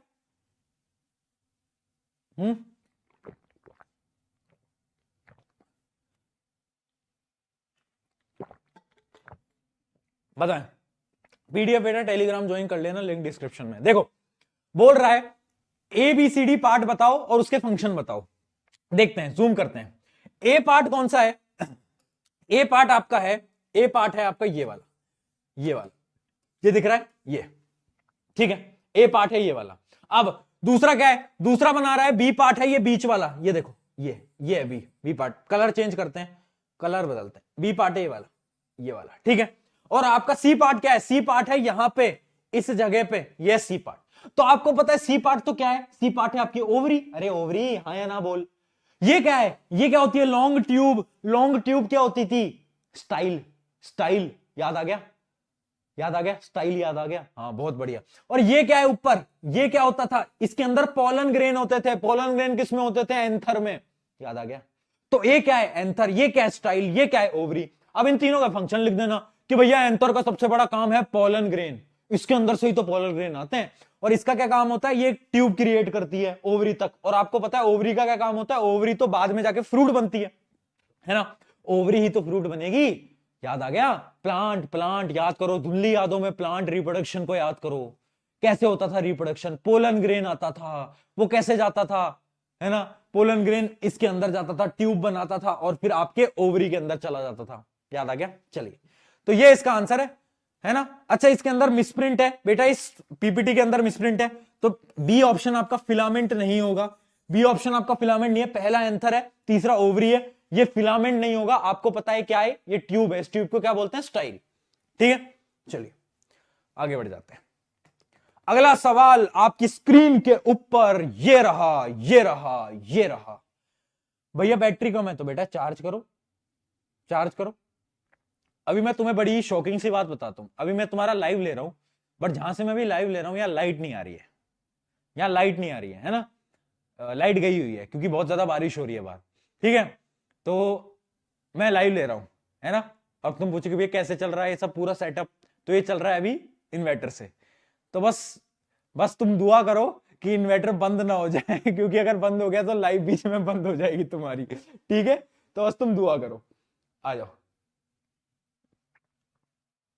आ जाओ आ जाओ, चलिए, है ना। Right the molecular formula of following carbon compound, methane और प्रोपेन। अरे ये तो बहुत सिंपल है यार, मिथेन तो बड़ा प्यारा सा होता है हमारा, मिथेन तो कुछ होता ही नहीं है। मिथेन कैसा दिखता है, मिथेन हमारा होता है CH4, ये हमारा मिथेन होता है। प्रोपेन क्या होता है, प्रोपेन में 3 कार्बन होते हैं। याद आ गया, प्रोपेन में क्या होता है, प्रोपेन का स्ट्रक्चर बना लो, 3 कार्बन होते हैं और आपके ऐसे ऐसे हाइड्रोजन जुड़े होते हैं, ऐसे ऐसे ऐसे आपके हाइड्रोजन जुड़े होते हैं। प्रोपेन क्या होता है, C3H8। ठीक है, चलो आगे देखते हैं। Carbon compound have low melting and boiling points. देखो ये सवाल फिर आ गया, ये सवाल फिर आ गया, इस सवाल को अभी हमने देखा था। इसका आंसर क्या होता है, क्योंकि कार्बन कंपाउंड कोवलेंट होते हैं। कोवलेंट का जो फोर्स ऑफ अट्रैक्शन है, जो उनके बीच का फोर्स ऑफ अट्रैक्शन है, वो स्ट्रांग नहीं होता, जिसकी वजह से वो लो मेल्टिंग और लो बॉइलिंग पॉइंट शो करते हैं। ये सवाल फिर आ गया, तो देखो कितनी बार पूछा गया है सवाल, स्टार मार्क कर लो, है ना। बताओ इतनी बार सिंपल सिंपल से सवाल आ रहे हैं, 3 मार्कर क्वेश्चन था ये। चलिए आगे बढ़ते हैं, आगे बढ़ते हैं। अगला क्वेश्चन नंबर 17 आए भाई, 17 आ जाए। An object is placed at a distance of 30 centimetre from concave lens of focal length कितना, 15 centimetre. List 4 characteristics of the image. आपको ये बताना है इमेज के कैरेक्टर्स, इमेज कैसी बनी, कहां पे बनी, अरे रियल है या वर्चुअल है, ये सब चीजें बताओ। कैसे बताओगे, पहले मिरर फॉर्मूला लगाओ, मिरर ही बोल रहा है, लेंस बोल रहा है, क्या बोल रहा है, लेंस है तो लेंस फॉर्मूला लगाओ और करो सॉल्व।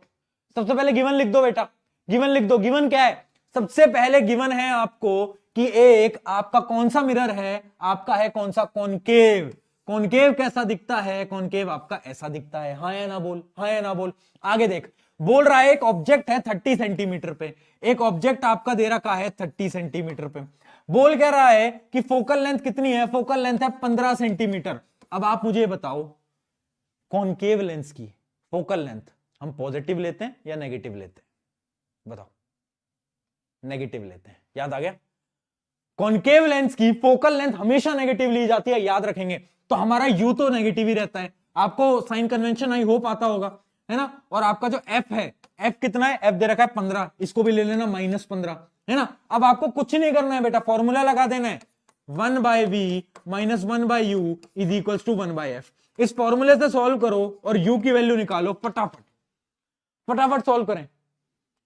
अरे बोलो यार, हैं, बताओ जल्दी कितना आ रहा है, u की वैल्यू कितनी आ रही है, सॉल्व करो फटाफट। हमने आगे कर भी रखा होगा, ये रहा, ये रहा, आ जाओ। ये बेसिक कैलकुलेशन थी, आंसर आ रहा है -10, आंसर आ रहा है -30 कैसे आ रहा है तुम्हारा, कौन सी कैलकुलेशन कर रहे हो तुम बेटा, कैलकुलेशन में मात खा रहे हो। शोभित भैया को फोन मिलाऊं अभी, है कि क्या पढ़ा रहे हो आप इन्हें, मैथ इनकी कैलकुलेशन नहीं हो रही है इनसे, मैं फोन, चलो बाद में मिलाएंगे फोन, अभी उनकी क्लास भी तो होगी, ठीक है। तो -10 सेंटीमीटर, ठीक है, आ गया। अब हमें इससे क्या क्या नेचर पता चले, पहली चीज माइनस है, माइनस मतलब रियल, रियल का छोटा भाई इन्वर्टेड, रियल का छोटा भाई इन्वर्टेड। दूसरी चीज क्या पता चली, क्योंकि माइनस है इसका मतलब क्या है, सेम साइड है, मतलब लेफ्ट साइड में ही क्या बन रही है, इमेज भी लेफ्ट साइड में बन रही है। ठीक है, कैसी बन रही है, यहां पर दिख रखा होगा 10 सेंटीमीटर इमेज इस क्या है, अच्छा सॉरी सॉरी सॉरी, एक मिनट एक मिनट एक मिनट, वी की वैल्यू क्या आ रही है, वी की वैल्यू आ रही है माइनस, अरे कैलकुलेशन सही है ना, सॉरी वर्चुअल होता है, मैं आपको रियल बता रहा हूं, sorry sorry sorry my mistake, -10 आ रहा है, तो आपके लेंस के इस डायरेक्शन में बन रही है, इस डायरेक्शन में, इस डायरेक्शन में, तो कैसी बन रही है, वर्चुअल बन रही है। वर्चुअल का छोटा भाई कौन है, वर्चुअल का छोटा भाई कौन है, अरे बोलो यार, ये तो तुम्हें याद होने चाहिए, ये तुम्हें याद रहना चाहिए, रियल के साथ क्या आता है, वर्चुअल के साथ क्या आता है, वर्चुअल के साथ इरेक्ट आता है, रियल के साथ इन्वर्टेड आता है। तो इमेज बनेगी आपकी वर्चुअल और इमेज बनेगी आपकी इरेक्ट। ठीक है, इरेक्ट। अब इमेज का साइज भी निकाल लो, इमेज का साइज भी निकाल लो, कैसे निकालोगे इमेज का साइज, बताओ बताओ, मैग्निफिकेशन से, मैग्निफिकेशन से। मैग्निफिकेशन कैसे निकालते हैं, मैग्निफिकेशन का फॉर्मूला किस किस को आता है बताएं, किस किस को यहां पर मैग्निफिकेशन का फॉर्मूला आता है। लेंस के केस में मैग्निफिकेशन क्या होता है, V बाई यू, याद आ गया, याद आ गया, याद आ गया, आ रहा है क्या, कितने बच्चे लिख रहे हैं, अरे तुम्हें सही भी नहीं आता क्या मैग्निफिकेशन का फॉर्मूला, अच्छा ठीक है, आता है आता है आता है, थोड़ी चैट शेयर लेट चल रही है, मैं तभी सोच रहा इतना टाइम में कैसे लिख रहे हैं। हाँ, अरे height of image, height of object तो पता है तुम्हें, मैं V बाई यू वाले फॉर्मूले की बात कर रहा हूं बेटा। ठीक है, तो अब आपको क्या करना है, आपको पता है V है 10 और U कितना था आपका, U कितना था आपका, U था आपका, कहां गया, U था आपका 30, U था आपका 30, तो मैग्निफिकेशन की वैल्यू कितनी आ रही है, 1/3, मैग्निफिकेशन आएगा 1/3। इसका मतलब क्या है, जो इमेज है वो छोटी है, इमेज है वो छोटी है, तो मतलब जो आपकी इमेज बन रही है वो कैसी बन रही है, डिमिनिश्ड बन रही है, कैसी बन रही है, डिमिनिश्ड बन रही है। तो ये 5 नंबर के सवाल में देखो कितनी सारी चीजें पूछ रहे हैं तुमसे, है ना, क्लियर। लास्ट में हमने मैग्निफिकेशन भी निकाला, V बाई यू फॉर्मूला होता है बेटा मैग्निफिकेशन का, नहीं आता तो नोट कर लो, V बाई यू, V कितना है, V आ गया आपका यहां पर -10, U कितना था -30, कैलकुलेट करोगे तो 1/3। इससे हमें यह पता चलता है कि इमेज जो है छोटी बनी है, डिमिनिश्ड बनी है। क्लियर, आगे बढ़े, बताएं ये क्या कर रहे हो तुम, क्या लिख रहे हो ये, एंड भैया लाइव, अच्छा शोभित भैया भी लाइव आएंगे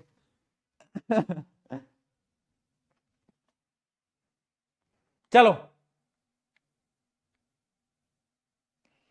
आ जाओ, अगला सवाल, अगला सवाल क्वेश्चन नंबर 18, जल्दी जल्दी करते हैं, थोड़ा सा स्पीड इंक्रीज करते हैं अपन भी। ठीक है, समझ गए ना, क्लियर है ना, क्लियर है ना, चलो थोड़ी सी स्पीड इंक्रीज करेंगे। एंड वाई इज, क्या है, why is there a difference between the rate of breathing between aquatic organism and terrestrial organism. Terrestrial कौन, जैसे कि हम, आप में हम सब, और इक्वेटिक कौन से, मछली, मछली जल की रानी। अब मछली की ब्रीथिंग और हमारी ब्रीथिंग में डिफरेंस क्यों, क्योंकि मछली जो होती है वो सांस बड़ी तेज तेज लेती है, कभी देखिए मछली बहुत तेज तेज सांस लेती है, क्यों, क्योंकि पानी के अंदर ऑक्सीजन कम और एयर के अंदर ऑक्सीजन बहुत सारा, तो उसे बहुत बार ब्रीथ करना पड़ता है ताकि वो ऑक्सीजन को ले पाए, जबकि हमारे पास तो ऑक्सीजन है, इसलिए हमें धीरे धीरे धीरे धीरे धीरे धीरे ब्रीथ करते हैं, काम चल जाता है। अगला देखते हैं, draw a diagram of human respiratory system and label pharynx, trachea, lungs diagram. अब देखो मैंने आपको बता दिया है डायग्राम सारे इंपॉर्टेंट है, अगर तुम चाहोगे इस कमेंट सेक्शन के अंदर, अगर तुम बोलते हो कि भैया यार डायग्राम के ऊपर एक वीडियो बना दो, सारे के सारे डायग्राम पूरी साइंस के अंदर जितने बायोलॉजी फिजिक्स केमिस्ट्री, तो मैं बना दूंगा। ठीक है, अगर तुम रिक्वेस्ट करोगे एक लाइव ले लेंगे 1 घंटे का, सारे डायग्राम पढ़ लेंगे। तो इसमें आपको क्या करना है, बस वो डायग्राम बनाना है, जैसे कि ये आपका डायग्राम है। अब ये डायग्राम अच्छा नहीं है, एनसीईआरटी वाला डायग्राम जो है वो बना के आना, क्योंकि तुम्हें वही याद होगा, एनसीईआरटी से तुम पढ़ते हो तो तुम्हें पता है फेरिंग्स कहां पे होता है, डायफ्राम नीचे होता है, लंग्स क्या होते हैं, ट्रैकिया क्या होता है, वो सब आपको पता है ना। और ये रहा उसका आंसर कि rate of breathing in aquatic organism are much faster, क्यों, क्योंकि ऑक्सीजन पानी में कम है, एयर में बहुत ज्यादा है, सिंपल। बोलो, ये प्रीवियस ईयर है, 2 बार पूछा गया है, बताओ इसमें मुश्किल क्या है, तुम कहते हो भैया बहुत मुश्किल, कहां है मुश्किल, बताओ। आगे बढ़ते हैं, आगे बढ़ते हैं। On heating blue coloured powder of copper nitrate in a boiling tube, black copper oxide, oxygen and a brown gas is formed. याद करो ये क्या रिएक्शन है, याद करो, आपको बताना एक्स क्या है ना, वो वाली एक्स की बात नहीं कर रहा हूं बेटा, है ना। कुछ बच्चों को एक्स बोलता हूं उन्हें एक्स ही याद आ जाता है, बताओ। ब्लर हुआ है बेटा, ब्लर हुआ है, कोई दिक्कत नहीं है, क्लियर, साफ दिख रहा हूं ना, ठीक है। हाँ बताएं कौन सी रिएक्शन है, अरे भाई डीकंपोजिशन होती थी, याद करो, ये रिएक्शन बहुत बार आपको बताई थी। क्या है? Copper nitrate. Copper nitrate, copper nitrate क्या होता है? टूट जाता है किसके अंदर? Copper oxide. दूसरी क्या होती है? ऑक्सीजन। और ये क्या होती है? NO2। याद आ रही है रिएक्शन? दिखा भी देता हूं, ये रिएक्शन देखो, ये देखो, copper nitrate, copper oxide, nitrogen dioxide और ऑक्सीजन में टूट जाता है। तो वो जो ब्राउन कलर गैस है वो क्या है? वो है nitrogen dioxide. Right balanced chemical equation. Chemical equation अगर तुम्हें याद है तो तुम बैलेंस तो कर ही लोगे, इतना तो मैंने तुम्हें पढ़ा ही दिया। अगर ये केमिकल इक्वेशन तुम्हें याद थी कि कॉपर अपना जो नाइट्रेट होता है वो कॉपर ऑक्साइड और नाइट्रोजन डाइऑक्साइड ऑक्सीजन बनाता है, तो बैलेंसिंग तो कर लोगे। बैलेंसिंग तो कोई महारथी वाली चीज नहीं है, इतना तो तुम सीख गए, है ना? इतना तुम्हें आता है बैलेंस कैसे करते हैं, बेसिक बैलेंसिंग थी वो तो तुम कर लेते। ठीक है, अगला पार्ट देखते हैं। Right pH range of the aqueous solution of the gas A, most important. अब ये बताओ, वो जो गैस है उस गैस का पीएच क्या होगा? पीएच क्या होगा? अब याद रखना, NO2 is a acidic gas. NO2 का नेचर कैसा होता है? एसिडिक। कैसा होता है? एसिडिक। इसका मतलब पीएच स्केल जो कि 1 से 14 के अंदर होता है, उसमें इसका पीएच कहां आएगा? 1 से लेकर 7 तक, मतलब 7 से कम आएगा। क्यों? क्योंकि ये एसिडिक है। एसिडिक का पीएच क्या होता है? 7 से कम। तो इसका आंसर क्या आएगा? बिलो 7, 7 से कम। ठीक है, आंसर लिख भी रखा होगा। कहां है? 1 मिनट, नहीं दे रखा क्या? कोई नहीं, बता देता हूं, कोई नहीं, मैं बता देता हूं कि क्या आएगा इसका। बिलो 7, 7 से कम, 7 से कम, लेस देन 7। अरे बोलो यार, यहां तक क्लियर? क्या अभी क्लियर है ना? 1 घंटा हो गया, हमें फटाफट से आगे बढ़ रहे हैं। कितने सवाल हमने लगा लिए? 20वें सवाल पे बढ़ चुके हैं, है ना? 27 तक हम प्रीवियस ईयर क्वेश्चन पे हैं। फिर उसके बाद हम करेंगे एक केस बेस्ड क्वेश्चन, और उसके बाद आखिरी में 3 MCQ क्वेश्चंस भी आज मैं आपके लिए लेकर आया हूं। वैसे MCQ हम प्रैक्टिस कर चुके हैं, बट तुम्हारे लिए फिर भी लेकर आया हूं, टेंशन मत लो। आ जाओ। Write the function of each of the following. पहला है cornea, iris, crystalline lens, ciliary muscle. जब भी सवाल आए, वो डायग्राम जो तुमने प्रैक्टिस करा है ना बार बार, उसको इमेजिन कर लेना। पहला क्या है? कॉर्निया। कॉर्निया क्या करता है? जो लाइट रे आती हैं, जो मैं देख पा रहा हूं, वो लाइट रे सबसे पहले कॉर्निया में ही घुसती हैं। तो कॉर्निया का काम क्या होता है? रिफ्रैक्शन ऑफ लाइट, लाइट को रिफ्रैक्ट कर देता है। पहली चीज कॉर्निया, रिफ्रैक्शन। अगला आइरिस। आइरिस क्या करता है? आइरिस ना प्यूपल का पापा है। क्या है? प्यूपिल जो होती है उसका पापा है आइरिस। क्यों? क्योंकि आइरिस जो है वो प्यूपिल को कंट्रोल करता है। प्यूपिल के साइज को कौन कंट्रोल करता है? आइरिस। अगला देखते हैं क्रिस्टलाइन लेंस। अरे लेंस तो आपको पता ही है ना? जो रेटिना पे इमेज बनती है वो किसकी मदद से बनती है? लेंस की मदद से। अगला है सिलेरी मसल्स। अभी जो सिलेरी मसल्स है ना, ये लेंस के पापा हैं। क्यों? क्योंकि ये सिलेरी मसल्स लेंस को कंट्रोल करती है कि अगर सिलेरी मसल्स खींचेगा तो लेंस ऐसे पतला हो जाएगा, अगर वो ऐसे नीचे आएगा तो लेंस ऐसे मोटा हो जाएगा। तो सिलेरी मसल्स क्या करती है? लेंस को कंट्रोल करती है, साइज ऑफ लेंस को कंट्रोल करती है। ठीक है, तीनों का फंक्शन क्लियर? अरे हाँ है ना बोले यार, अरे हाँ है ना बोले यार, एकदम क्लियर। बताओ, है ना? ठीक है, ये क्लियर। इसको भी दिखा भी देता हूं। यहां पर सारे के सारे फंक्शन लिखे हुए हैं, cornea, iris, crystalline lens, ciliary muscle. वैसे तीनों आपको समझा दिए। अगला सवाल, why does sun appear reddish early in the morning while this phenomena be observed by a astronaut on the moon? अच्छा, अब सवाल ये पूछ रहा है कि यार जो सूरज है वो जब हम मतलब एकदम सुबह सुबह 4 बजे देखें या फिर शाम को देखें तो हमारा जो स्काई है वो रेड कलर का क्यों हो जाता है, रेडिश क्यों हो जाता है ना? और एक और सवाल पूछ रहे हैं, अगर मैं एस्ट्रोनॉट हूं और तुम्हारे प्रशांत भैया बैठे हैं चांद पे, है ना? बच्चे इमेजिन करने लग गए होंगे प्रशांत भैया तो चांद पे चले जाएंगे, हमें पढ़ाएगा कौन?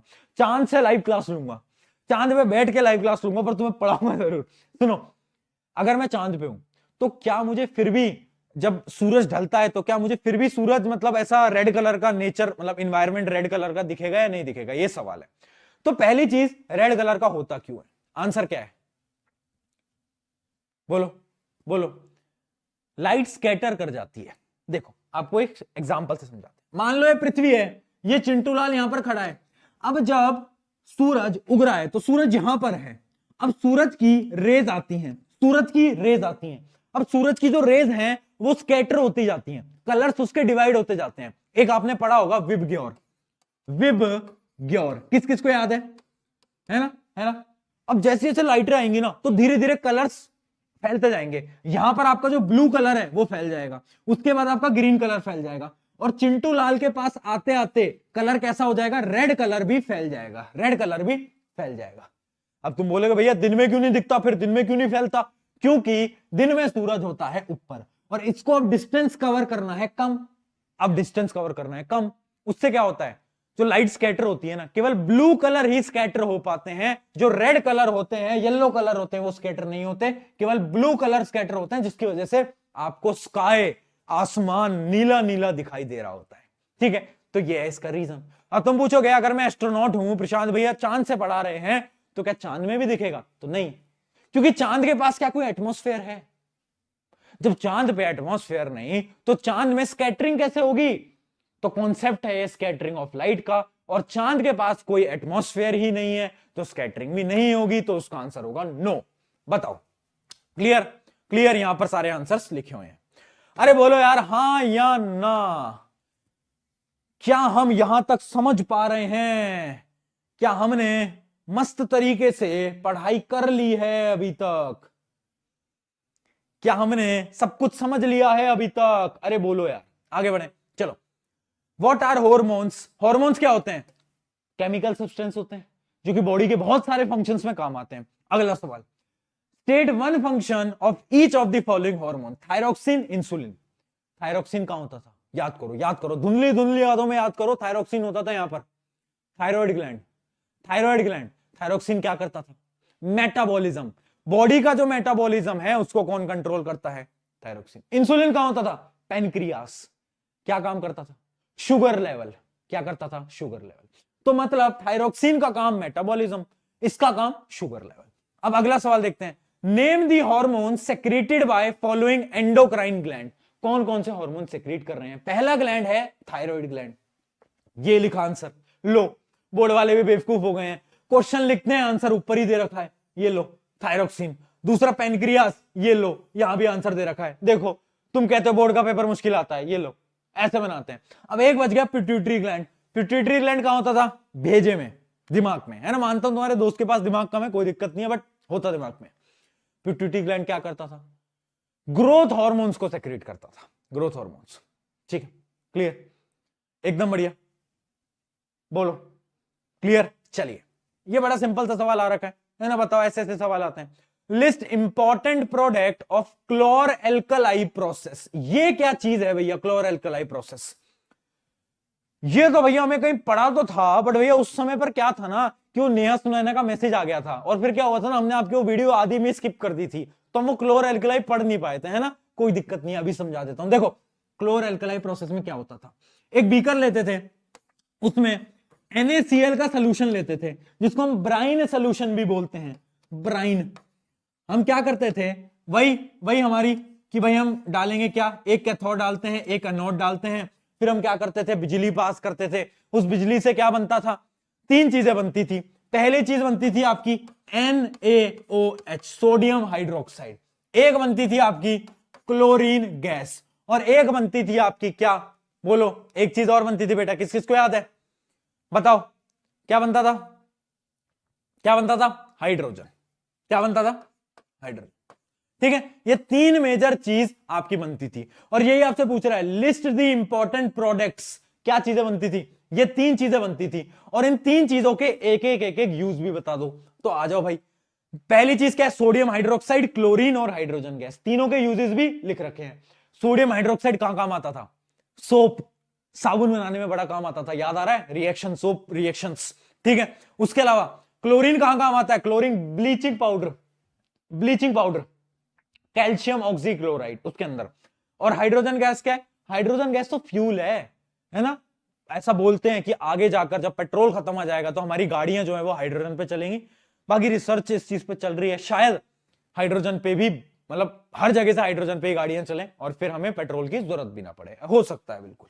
चलिए क्वेश्चन नंबर 23 आ जाए, क्वेश्चन नंबर 23, भैया सुनो, सुनाओ,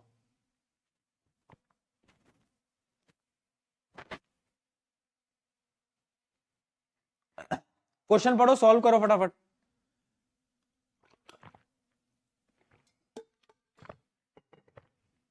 क्या लग रहा है, सर्किट देखना है और आपको बताना है इफेक्टिव रेजिस्टेंस, रेजिस्टेंस तो कोई भी बता देगा। अब तो ये बच्चों वाला सवाल हो गया, देखते हैं।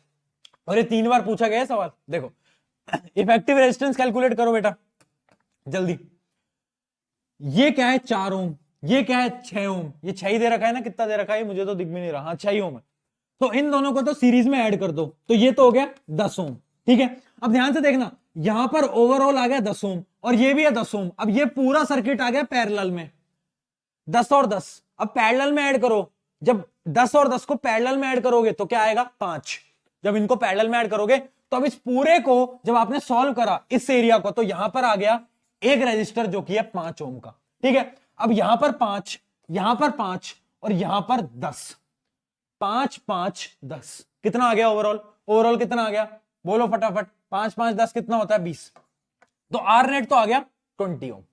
बीसीआर है सबका? बीसीआर है? बीसीआर है? चले बहुत बढ़िया। अब सुनो 20 आ गया, अब सुनो मेरी बात। अब अगला अगला क्या पॉइंट है, अब सुनना मेरी बात। 20 आ गया आपका। अब इसमें क्या करना है आपको? अरे बड़ी सिंपल सी चीज है बेटा, ध्यान से सुन लो। अब करंट बताना है। अगला पार्ट है कि भैया लो करंट बता दो। करंट कैसे बताओगे? आर नेट आ गया है, अरे आर नेट आ गया है, वोल्टेज पता है, वोल्टेज कहां है? वोल्टेज ये लिखा 20, ये लिखा 20, ये देखो, इसको पकड़ लो, इसको पकड़ लो। वोल्टेज कितना आ गया? कर लो सॉल्व, कितना आ गया? 20/20। अरे भाई करंट क्या होता है? V bye are. वोल्टेज है 20, रेजिस्टेंस है 20, कितना आ गया करंट? 1। तो करंट आ जाएगा 1 एम्पियर। अगला देखते हैं, potential difference across 5 ohm resistor. 5 ohm resistor के अक्रॉस इसको पकड़ लो, इसके अक्रॉस वोल्टेज कितना होगा? कैसे निकालते हैं? आपको पता है, ध्यान से सुनना, नहीं पता तो बता दो, ध्यान सुनो। Current will be same in series. तो 1 एम्पियर इधर जाएगा, 1 एम्पियर इधर जाएगा, 1 एम्पियर इधर जाएगा, है ना। तो करंट यहां पर कितना जा रहा है? 1 एम्पियर। रेजिस्टेंस कितना है? 5। वोल्टेज कितना होगा? आई कितना है? 1। रेजिस्टेंस कितना है? 5। V equals to I R लगा बेटा, V equals to I R. तो अपनी V की वैल्यू आ गई 5 वोल्ट। अरे हाँ या ना? इतना सिंपल, इतना साधारण, इतना सिंप्लीफाइड क्वेश्चन, उसमें भी डर रहे हो, उसमें भी घबरा रहे हो। इतना मत घबराओ, है मेरी जान, इतना मत घबराओ, घबराने की जरूरत नहीं है। प्रशांत भैया खड़े हैं यहाँ पर, बहुत सिंपल सवाल। चलिए, ये रेस के आंसर सारे के सारे आपने कर ही लिया होगा। अगला सवाल आपकी स्क्रीन पे 1.5 करोड़ रुपए के लिए ये रहा। अब मुझसे ये मत पूछा करो भैया 1.5 करोड़ रुपए कब आएंगे, नहीं आएंगे तुम्हारे पास 1.5 करोड़ रुपए। चलो, है ना, जिस दिन मेरे पास आएंगे उस दिन भेज दूंगा। आ जाओ।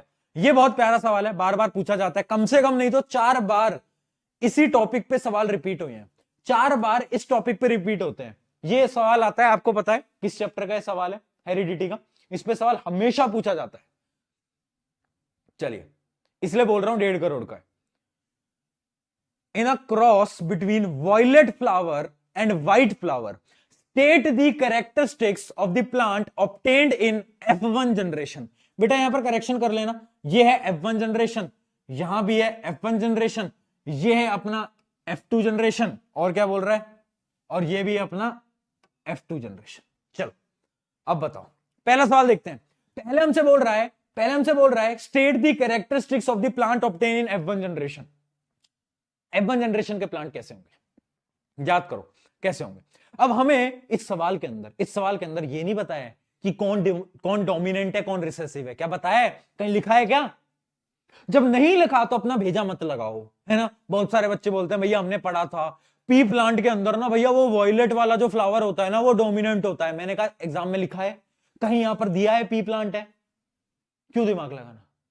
जब तक ना दिया जाए कोई जरूरत नहीं। अब देखो, हम इमेजिन करते हैं वॉयलेट है, इसको हम लिख लेते हैं ऐसे ऐसे वी से, है ना। और व्हाइट को हम लिख लेते हैं स्मॉल वी से, स्मॉल वी। अच्छा डब्ल्यू बनाते हैं ना, छोड़ो, है ना। इसको हम वॉयलेट को हम लिखते हैं बड़े वाले डब्ल्यू से, है ना, डब्ल्यू। और वॉयलेट को हम लिखते हैं स्मॉल वाले डब्ल्यू से, है ना, डब्ल्यू। ठीक है। अब सुनो, अब पहली F1 जनरेशन में क्या होगा? दोनों मल्टीप्लाई हो जाएंगे, और जो आपका प्रोडक्ट बनेगा, जो आपका प्लांट बनेगा, वो होगा बड़ा वाला डब्ल्यू और स्मॉल वाला डब्ल्यू। यही होगा। किसके कैरेक्टर्स दिखाएगा? जो डोमिनेंट होगा। तो इसका जो पहले का जो आंसर होगा ना, पहले पार्ट का, कि क्या कैरेक्टर शो होंगे F1 जनरेशन में, तो इसका सिंपल सा आंसर है dominant characters will be shown, केवल और केवल डोमिनेंट कैरेक्टर, जो भी डोमिनेंट होगा वो शोन होगा, है ना। अपना भेजा मत लगाओ कि व्हाइट या वॉयलेट जो होता है पी प्लांट में डोमिनेंट होता है इसलिए वॉयलेट ही शो होगा, नहीं, अपना दिमाग मत लगाओ, यहां गिवन है, नहीं गिवन है, कंफ्यूज नहीं होना है, जब तक ना दिया जाए नहीं लगाना, ठीक है। इसका मतलब हमें इसका सिंपल सा आंसर लिखना है पहले पॉइंट का, जो डोमिनेंट उसका कैरेक्टर शो होगा F1 जनरेशन में। आगे देखते हैं, if plant of F1 progeny are self-pollinated, then what would be observed in the plant of F2 generation? F2 generation के साथ क्या होगा ये आपको बताना है। देखिए, अब मैंने मान लिया W, W और स्मॉल वाला W, इसकी क्रॉस ब्रीड करा दी, सॉरी सेल्फ ब्रीड करा दी, ऐसे है ना। 4 बनते थे, रेशियो याद है सबको, 3:1, किस किस को याद है? हाँ बहुत बढ़िया। देखो 4 बनते थे, कौन कौन से 4 बनते थे बताओ? एक होगा आपका डब्ल्यू डब्ल्यू, एक होगा आपका बड़ा वाला डब्ल्यू स्मॉल वाला डब्ल्यू, एक होगा आपका बड़ा वाला डब्ल्यू स्मॉल वाला डब्ल्यू, और एक होगा आपका स्मॉल वाले डब्ल्यू स्मॉल वाले डब्ल्यू, ठीक है। ये 4 बनते थे, है ना, जिसमें कि तीन जो होते थे वो आपके डोमिनेंट कैरेक्टर को शो करते थे, केवल एक अकेला होता था जो कि रिसेसिव को शो करता है। तो इसका क्या आंसर लिखना है? अगर कोई पूछे ना कि F2 जनरेशन में क्या होगा, तो सिंपल सी कहानी लिख देना कि भाई 4 प्लांट, मतलब रेशियो बनेगा 3:1 का, जिसमें 3 जो होगा आपका एक रेशियो बनेगा 3:1 का, जिसमें 3 तो होगा डोमिनेंट कैरेक्टर और 1 होगा रिसेसिव कैरेक्टर। बस ये समझा के आना है, क्लियर। अगला पार्ट देखते हैं, if 100 plants are produced in F2 generation, यहां पर F2 लिख लेना, progeny, then how many plant will be क्या शो द रिसेसिव ट्रेट। अच्छा, अब इमेजिन करो F2 जनरेशन के अंदर ओवरऑल प्लांट तो है 100, अब इनमें से रिसेसिव कितने होंगे? बोलो रिसेसिव कितने होंगे, बोलो जल्दी, रिसेसिव कितने होंगे? बोलो फटाफट, कितने होंगे? अरे अभी बताया 3:1, जिसमें 1 क्या होता है? रिसेसिव। ये 3 क्या होते हैं? 3 होते हैं आपके डोमिनेंट। तो मतलब अगर 100 प्लांट हैं तो केवल 25 प्लांट ही तो होंगे जो कि रिसेसिव ट्रेट शो करेंगे। तो आंसर क्या आएगा? 25। ये एक कौन लिख रहा है भाई? कौन सी दुनिया में घूम रहे हो? क्या हो गया भाई? एक? अरे अबे एक किसका आंसर लिख रहे हो तुम? मैं सोच रहा एक, अच्छा हाँ सही है, 25। चलो बढ़िया, आ जाओ, क्लियर है। तो ये सवाल बहुत बार पूछा गया था और ये ऐसे ही सवाल पूछे भी जाते हैं। Please be ready to solve these kinds of question. चलिए आगे बढ़ते हैं। क्वेश्चन नंबर 25 दोस्तों आपकी स्क्रीन के ऊपर है, डायग्राम के ऊपर लेक्चर, ठीक है बेटा। इसमें वीडियो में कमेंट्स होंगे तो मैं ले लूंगा, टेंशन मत लो, ठीक है, टेंशन मत लो। आ जाओ, व्हेन इथेनॉल, अब ये वाला भी सवाल इस साल पूछने की चांसेस 99% तक हैं, ठीक है। सवाल देखना, when ethanol reacts with ethanoic acid in presence of H2SO4 बना लेना, a substance with fruit smell is produced. जब भी आ जाए स्वीट स्मेल, फ्रूटी स्मेल, तो भैया समझ जाना एस्टर की बात हो रही है। किसकी बात हो रही है? एस्टर की बात हो रही है, समझ जाना। और ये रिएक्शन आपको पता भी होगी कि इथेनॉल आता है, इथेनोइक एसिड आता है, दोनों मिलकर क्या बनाते हैं? एस्टर बनाते हैं। क्वेश्चन देखते हैं अब, state the class of compound which the fruity smelling compound belong. Class क्या है? एस्टर्स है, तो इसका आंसर तो होगा एस्टर। आगे देखते हैं, right the chemical equation for the reaction. ये देखो, ये रिएक्शन बहुत इंपॉर्टेंट। जब पढ़ा रहा था तब भी बोला था इसको पढ़ लेना, हाथ जोड़ के भी बोला था पढ़ लेना। क्यों? क्योंकि इसके अंदर इथेनोइक एसिड कंबाइन होता है इथेनॉल के साथ और ये इथाइल एसीटेट ये बनाता है। और बच्चे क्या करते हैं ना, क्योंकि ये रिएक्शन टफ है, क्योंकि इस रिएक्शन में थोड़ा बहुत याद करने का है, तो क्या करते हैं? होशियारी लगाते हैं, कैलकुलेट करते हैं। यार ये सवाल आएगा 3 नंबर का, अगर 3 नंबर छूट भी गए एग्जाम के अंदर तो 80 में से 77 नंबर तो मेरे पास हैं, तो इस 3 नंबर को छोड़ देता हूं, 77 नंबर पे फोकस करता हूं। अरे मूर्ख हो, ये सवाल जब पता है आपको पूछा जाता है बार बार, तो इस रिएक्शन को याद कर लो, इतना दिमाग क्यों लगाना है? इथेनोइक एसिड इथेनॉल क्या बनाता है? Ethyl acetate. ये रिएक्शन याद रहनी चाहिए, बहुत इंपॉर्टेंट। अगला सवाल क्या है? State the role of concentrated H2SO4। मैंने आपको बोला था कंसंट्रेटेड H2SO4 का एक ही काम, जिंदगी में उसने बोला भैया मैं एक ही काम करता हूं। मैंने पूछा क्या काम करते हो? मैं ना डिहाइड्रेटिंग एजेंट हूं, मैं पानी खींच लेता हूं, जहां भी आता है ना वहां से पानी खींच लेता हूं। मैं बोलता हूं कि भैया लो पानी खींच लिया, पानी खींच लिया, पानी खींच लिया। तो इसका काम क्या है बेटा? पानी खींचना, है ना।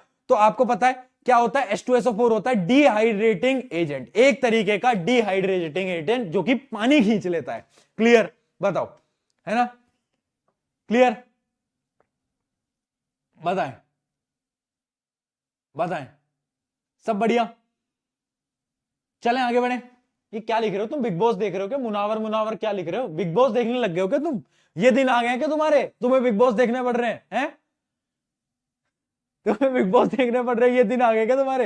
ऐसा मत करा करो यार, ये सब देखना छोड़ो। चलिए अगला सवाल, draw the pattern of magnetic field lines produced around current carrying straight conductor passing perpendicular through a horizontal cardboard। बताओ भाई इसका आंसर, हॉरिजॉन्टल कार्डबोर्ड, ठीक है, हॉरिजॉन्टल। शोभित भैया कह रहे हैं कब लाइव खत्म होगा।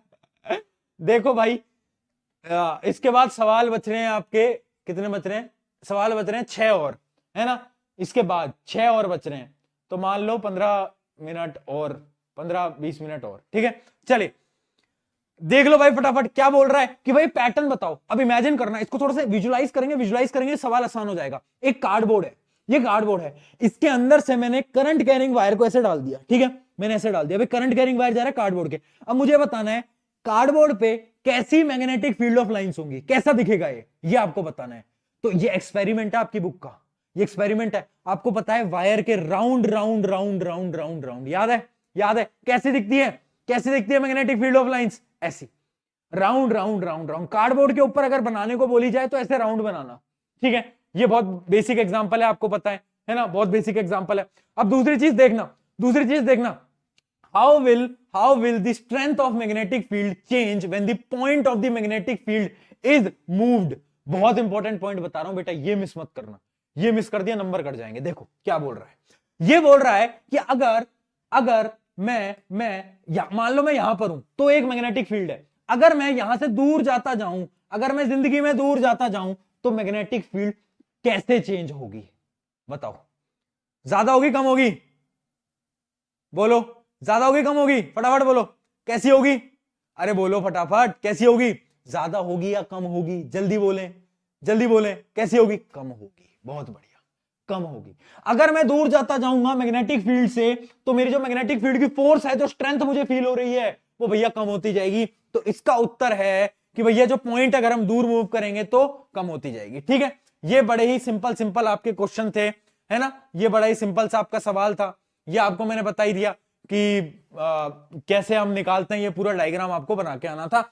अब बढ़ते हैं क्वेश्चन नंबर 27 पे। बेटा कुछ देर और लगे रहो, 10-15 मिनट और, पूरे के पूरे 33 सवाल हम खत्म करने वाले हैं। और मैं आपको बहुत गारंटी से बोल रहा हूं, है ना, कि ये ऐसे सवाल हैं जो कि बार बार पूछे जाते हैं, बार बार बोल रहा हूं, ये सवाल पूछे जाते हैं, बहुत ज्यादा चांसेस हैं आपके पेपर के अंदर ये सवाल दिखने वाला है, ठीक है, बहुत ज्यादा चांसेस हैं, बहुत ज्यादा। आ जाओ, write down the difference between arteries and when. बताएं भाई, आर्टरीज और वेन्स के ऊपर बहुत सिंपल सवाल बार बार पूछा जाता है। आर्टरीज क्या करती हैं, आर्टरीज कहां से खून लाती हैं, बोलो, याद करो। आर्टरीज जो होती हैं, एक कीवर्ड याद कर लो, आर्टरीज में आता है ए, तो ए से याद कर लो अवे। याद रखना, arteries will always carry blood away from the heart, दिल से दूर, है ना। और जिन्हें आशिक लोगों को लगता है कि दिल तो प्यार करने के लिए होता है, दिल प्यार करने के लिए नहीं होता, दिल पंप करने के लिए होता है ना। तुम बोलते रहते हो ना कि नेहा सुनैना तुमने मेरा मैसेज नहीं देखा तो मेरा दिल टूट जाएगा, दिल नहीं टूटेगा बेटा, दिल बेचारा पंप कर रहा है, उसको पंप करने दो, उसको मत तोड़ो, ठीक है। तो क्या है, अवे, मूव अवे, दूर दूर दूर दूर। और वेन्स क्या करती हैं, वेन्स जो होती हैं टूवर्ड्स लेकर आती हैं, खून को हार्ट के टूवर्ड्स लेकर आती हैं। डिफरेंस देख लेते हैं फटाफट से, ये 5-6 पॉइंट हैं जो कि बहुत ज्यादा इंपॉर्टेंट है। पहला पॉइंट यही कि आर्टरीज अवे, वेन्स टूवर्ड्स। दूसरी चीज, आर्टरीज कैरीज ऑक्सीजनेटेड ब्लड, यहां पर नोट करना, arteries carries oxygenated blood, but एक एक्सेप्शन है यहां पर। कौन सी आर्टरी होती है, इकलौती ऐसी आर्टरी है जो कि डीऑक्सीजनेटेड ब्लड को भी कैरी करती है, और वो कौन सी है, किस किस को याद है, बोलो, अरे बोलो यार, क्या, पल्मोनरी, बहुत बढ़िया, बच्चों को याद है। आर्टरीज कैरीज ऑक्सीजनेटेड ब्लड, सिर्फ एक एक्सेप्शन, पल्मोनरी, ठीक है। सिमिलरली वेन्स कैरी डीऑक्सीजनेटेड, एक एक्सेप्शन पल्मोनरी। याद रखेंगे, यहां पर आंसर पूरा नहीं हुआ है, यहां पर लिखकर आना कि पल्मोनरी भी एक एक्सेप्शन होता है, पूरा आंसर लिखोगे पूरे नंबर मिलते हैं। आगे देखते हैं, arteries are more muscular, arteries thick होती हैं, आर्टरीज थिक होती हैं, ठीक है। जबकि जो आपकी जो वेन्स होती है ना, वो क्या होती है, वो पतली होती हैं। क्यों? क्योंकि वेन्स के अंदर जो ब्लड प्रेशर है वो क्या है, veins contain low blood pressure, जबकि आर्टरीज जो होती हैं वो हाई ब्लड प्रेशर को कर रही होती है, ठीक है। Clear? Pulmonary artery, pulmonary vein, बहुत बढ़िया, बहुत बढ़िया। अरे बहुत बढ़िया भैया, I am in class 11 still watching your video. क्यों देख रहे हो भाई? जिंदगी में कुछ बेहतरीन करो, बड़ा करो। क्या कर रहे हो भाई? है है ना, मैं बोल तो रहा हूं, मैं बता रहा हूं ना तुम्हें। अच्छा, ये पूरे डिफरेंस समझ आ गए ना, 5 डिफरेंस याद कर लेना। अच्छा, मैं तुम्हें बताता रहा हूं कि बहुत सारे बच्चे तो पता क्या करते हैं, बच्चे आते हैं कि आज तो भैया कुछ तो नया करेंगे क्लास में, आज तो भैया किसी की तो बेइज्जती करेंगे। फिर क्या करते हैं ना बच्चे, मैं बताता हूं, और होगा ये। बच्चे क्या करते हैं, अभी मैं लाइव के बाद इंस्टाग्राम खोलूंगा, ठीक है। इंस्टाग्राम पे स्टोरीज पे मेंशन होंगे, मैं उनकी स्टोरी देखूंगा, उस पर ऐसी कुछ क्लिप निकाल रखी होगी, और जिसमें कि मैं कुछ बोल रहा हूँ कि मतलब कुछ फनी सी लाइन, और उसकी स्टोरी निकाल देंगे, उसके पोस्ट डाल देंगे, रील डाल देंगे, और वो रील हो जाती है इनकी वायरल, है ना। मतलब मेरे कुछ हो गए वर्ड, उसमें रील निकाल के वायरल कर देते हैं कंटेंट को। मैं इतनी बार देखा कि भाई क्या तो कुछ भी निकाल देते हैं बच्चे। चलो कोई नहीं, आगे बढ़ते हैं। तो ये थे हमारे 27 क्वेश्चंस। 27 क्वेश्चन खत्म हो गए हैं। अब फटाफट से सुनो, अब मैं एक क्वेश्चन आपको कराने वाला हूं, case based question. Case base का जो सवाल होता है वो मैं आपको कराने वाला हूं। केस बेस की एक सवाल लेकर आया हूं, उसको 3 पार्ट्स में तोड़ा है, मतलब 28, 29 और 30। ये हमारा एक केस बेस्ड क्वेश्चन होने वाला है। इसको थोड़ा सा फोकस से सुन लेना, क्योंकि केस बेस्ड क्वेश्चन की ज्यादा लोग प्रैक्टिस नहीं करवाते, बट आपके पेपर में 4 नंबर का सवाल आता है केस बेस का। देखो, केस बेस के अंदर क्या होता है, सबसे पहले आपको एक स्टेटमेंट दे रखी होती है ऐसी, जैसे कि लाइन पढ़ो, a teacher while conducting practicals in laboratory divided students into 3 groups and gave them various solutions to find out the pH and classify them into acid, base and neutral solution। ठीक है। अब बोल रहा है group A lemon juice, vinegar, colourless aerated drinks. Group B में कुछ दिया है, ग्रुप सी में कुछ दिया है। एक टीचर था, अब उस टीचर ने क्या करा कि भाई स्टूडेंट्स को ग्रुप में डिवाइड कर दिया और उन्हें अलग अलग कंपाउंड्स दे दिए, है ना। ये 3 ग्रुप ए में दिया, ग्रुप बी में दिया, ग्रुप सी में दिया है। अब पहला सवाल क्या है? पहला सवाल ये है, for the solution provided which group is are likely to have pH less than 7। पहला सवाल आपका ये है, कौन से ग्रुप का पीएच लेस देन 7 होगा? बताओ। Group A, group B, group C. PH less than 7 का क्या मतलब? एसिडिक। अब ये बताओ, ग्रुप ए, ग्रुप सी में से कौन से ग्रुप एसिडिक हैं? कौन सो के पास एसिडिक है बताओ? पहले देखते हैं लेमन जूस, विनेगर। भाई ऑब्वियस सी बात है, लेमन के अंदर क्या होता है? एसिड होता है, पढ़ा रखा है बहुत बार। दूसरा देखते हैं tomato juice, coffee, ginger juice. हाँ, टोमेटो क्या होता है? टोमेटो के अंदर भी एसिड होती है, टार्ट्रिक एसिड। याद आ गया? हाँ, तो ये भी एसिड है। अगला देखते हैं sodium hydroxide, sodium chloride, lime water. ये नहीं होता, ये बेसिक, ये बेसिक। तो आंसर क्या? आंसर क्या? पहले का आंसर है ए प्लस बी, ए प्लस बी। ठीक है, ए और बी। अगला देखते हैं ग्रेटर देन 7। कौन सा ऐसा ग्रुप है जिसका पीएच ग्रेटर देन 7 होगा? अरे ऑब्वियस सी बात है, एक ही बचा है यार, सी। तो इसका लिख लेना आंसर सी। ठीक है, ये था आपका पहला सवाल। अब इसी का ही दूसरा सवाल देखते हैं। इसका दूसरा सवाल क्या है? List 2 ways of determining pH of the solution. अब ये होता है केस बेस्ड क्वेश्चन, है ना। देखो, मैं इसको अलग अलग सवाल में तोड़ के लेकर आया हूं, बट आपके पेपर में कैसा आएगा? 4 नंबर का सवाल आएगा। ऐसे आपको एक स्टेटमेंट दे देंगे और उसमें से फिर आपको ऐसे 4-5 पार्ट्स पूछ लिए जाएंगे। यही होता है केस बेस्ड क्वेश्चन, इसके अलावा कुछ नहीं होता। बच्चे क्या होते हैं ना, बच्चों को लगता है केस बेस्ड क्वेश्चन डिफिकल्ट होते हैं, बट मैं आपको रियलिटी बताऊं, case based question are the most scoring part. अगर तुम कहीं पर बिल्कुल फुल मार्क्स ला सकते हो, वो है केस बेस्ड क्वेश्चन। क्यों? ऐसे सवाल आते हैं। अब देखो पार्ट बी क्या है?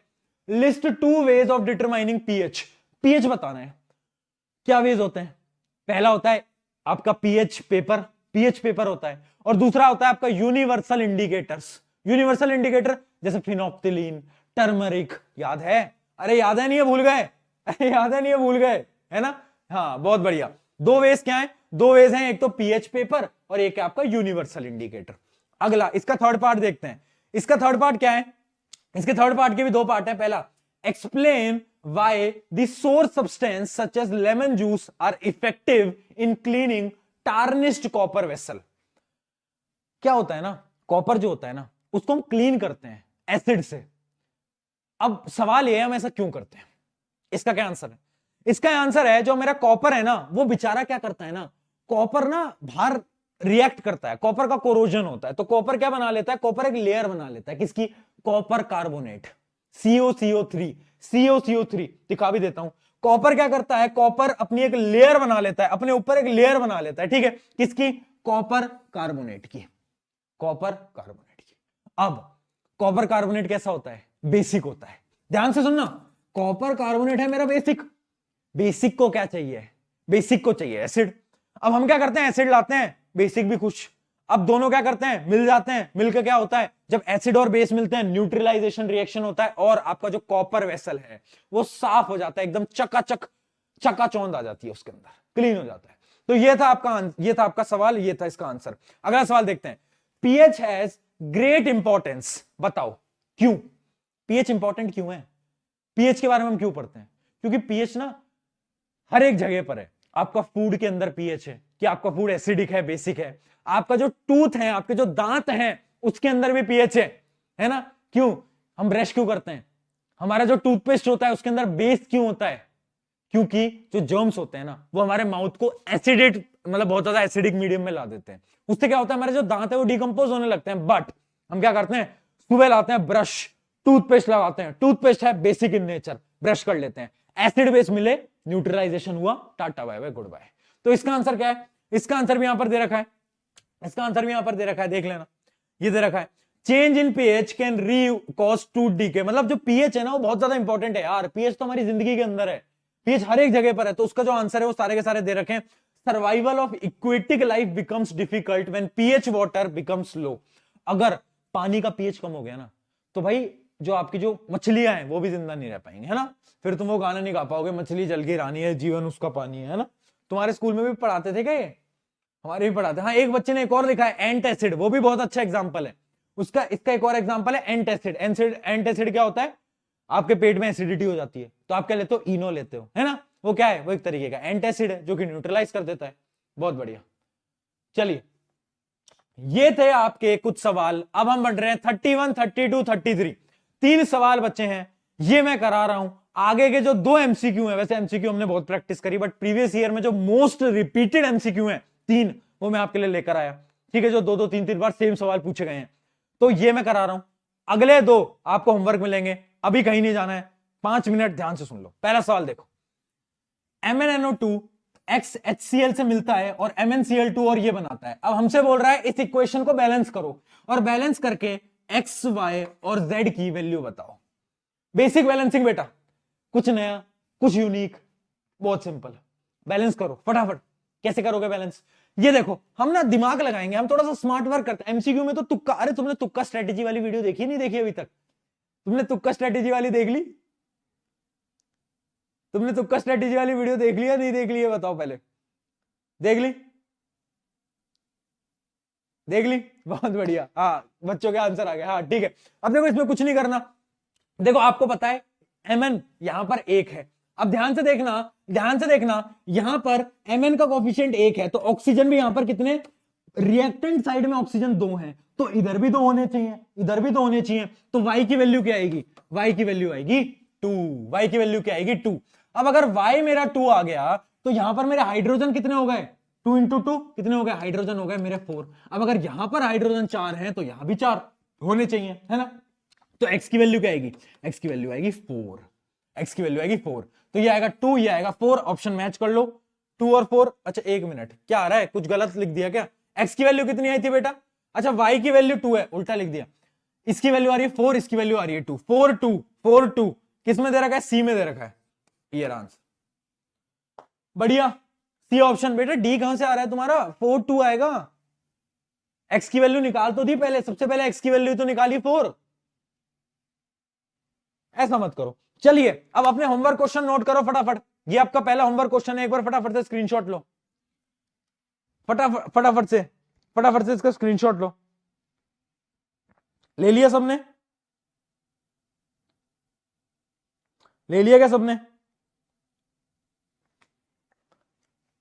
अगला क्वेश्चन का स्क्रीनशॉट ले लो, और इसका क्या है ना, आपको कमेंट करना है। एक बार पहले स्क्रीनशॉट ले लो, 1 2 3 स्क्रीनशॉट डन। चलिए अब सुनो, इसको क्या करना है ना, तुम्हें इन दोनों क्वेश्चन के जो आंसर है कमेंट करना है, वही हमारे पिछले सेशन की तरह कि आपको क्या करना है, कमेंट करो।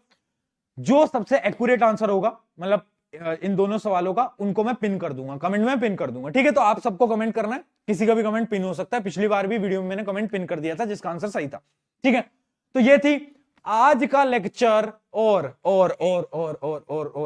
मुझे पता है बच्चे लिख रहे हैं भैया एग्जाम टफ आएगा क्या, प्रीवियस ईयर क्वेश्चन कराए हैं। ऐसा नहीं है, प्रीवियस ईयर क्वेश्चन बहुत पुराने हैं, पिछले साल के भी हैं इसमें, पिछले से पिछले साल के भी हैं, पिछले 10 साल के हैं। मतलब अब तुमने खुद ने देखा, कुछ टफ था, कुछ मुश्किल था, कुछ बहुत ज्यादा टफ था, नहीं ना। देखो बस मैं एक चीज तुमसे बोलता हूं, बहुत सारे मैंने चैट्स भी अभी मैं देख नहीं पाया सारी चैट्स, बस जितनी मुझे दिख रही थी, बहुत सारे लोग बोल रहे थे भैया मेहनत कर रहे हैं बट नंबर नहीं आ रहे हैं, वे डर लग रहा है। मैं तुम्हें एक बस एक लाइन बताता हूं, एक बहुत अच्छी कहावत है कि जिंदगी में एक फेज ऐसा आता है जब आपको मेहनत करना पड़ता है, रगड़ना पड़ता है। वो फेज हर किसी की जिंदगी में आता है, या तो आ जाएगा, या तो कल आएगा, या तो परसों आएगा, एक दिन तो आएगा जब रगड़ना पड़ेगा। उस समय पर कोई रिजल्ट नहीं आएगा, उस समय पर आपका अच्छा रिजल्ट नहीं आएगा, कुछ भी नहीं होगा उस समय पर अच्छा, बट फिर भी आपको लगे रहना पड़ेगा। और वो इंसान जो कि इस फेज से निकल गया ना एक बार, वो फिर जिंदगी में बहुत अच्छा कर लेता है। तो शायद तुम्हारा वो एक फेज चल रहा है कि यार तुम मेहनत कर रहे हो बट उतने अच्छे मार्क्स नहीं आ रहे, इस फेज से डिमोटिवेट नहीं हो रहा है। ये फेज तुम्हें सिखा कर जाएगा, ये जो तुम आज मेहनत कर रहे हो ये कल काम आएगी। तो इस मेहनत से भागो मत, डरो मत, है ना। ऐसे मत करो कि यार ये हो गया, नंबर कम आ गए, मेरे दोस्त के तो यार 95 है, यार मेरे दोस्त के तो इतने आ गए, उसके इतने आ गए। मत करो यार, तुम अपना बेस्ट लगाओ। कल को जब तुम्हारा रिजल्ट आए और मैं तुमसे फोन मिला के पूछूं कि यार हाँ यार रोहित कितने नंबर आए, हाँ यार नेहा कितने नंबर आए, हाँ यार क्या अंशिका कितने नंबर आए, तुम बोलो भैया इतने नंबर आ गए। अच्छे नंबर आते हैं, अच्छी बात है, अच्छे नंबर नहीं भी आते तो भी तुम प्राउडली मुझसे बोलो कि भैया 70 आए हैं, 80 आए हैं, बट मेहनत लगाई थी, कहीं ना कहीं थोड़ी मिस्टेक रह गई जिस वजह से नंबर नहीं आ पाए। मैं बहुत ज्यादा खुश होने वाला हूं, मुझे फर्क नहीं पड़ता तुम्हारे नंबर कितने आते हैं, मैं तुम्हें पढ़ा रहा हूं इसलिए मैं तुम्हें बोलता हूं नंबर लाओ नंबर लाओ, मुझे फर्क नहीं पड़ता। मुझे फर्क इस बात से पड़ता है कि हर एक बच्चा मेहनत करना सीख ले, मुझे फर्क इस बात से पड़ता है कि तुम रगड़ना सीख लो, मुझे फर्क इस बात से पड़ता है कि तुम अपना बेस्ट लगाना सीख लो। मेरे लिए वो बहुत है, मेरे लिए वही सबसे ज्यादा इंपॉर्टेंट है। एंड मैं यही चाहता हूं तुम सभी से कि तुम अपना बेस्ट लगाते रहो। नंबर तो देखी जाएगी यार, कम नंबर आएंगे कोई दिक्कत नहीं है ना। 11वीं में कर लेंगे, 12वीं में कर लेंगे, जेई में कर लेंगे, नीट में कर लेंगे, बड़े एग्जाम क्रैक कर लेंगे, कोई दिक्कत नहीं है, नंबर से फर्क नहीं पड़ता, अपना बेस्ट लगाना है। इस लेवल ऑफ क्वेश्चन से तुम्हें समझ आ गया होगा, ज्यादा बड़ा कोई लेवल नहीं है BYQ का, इतने आसान सवाल आते हैं, डरना नहीं है, घबराना नहीं है। एंड एक लाइन याद रखनी है, व्हेन योर प्रशांत भैया is here why to fear, डरने कोई बात नहीं है। इसी के साथ एंड करते हैं। एंड मजा आया पढ़ाकर आपको 1.5 घंटा। Love you all and take care, and मिलते हैं अगले सेक्शन में, अगली कभी और डायग्राम वाली, शायद मैं स्ट्रैटेजी वो डायग्राम वाले सारे 1 घंटे का एक सेशन ले लूं, सारे डायग्राम पढ़ा दूं। चलिए टेक केयर, अब आप जा सकते हैं, इजाजत चाहूंगा आप सभी से, शुक्रिया, टेक केयर, बाय। चलिए बाय बाय बाय।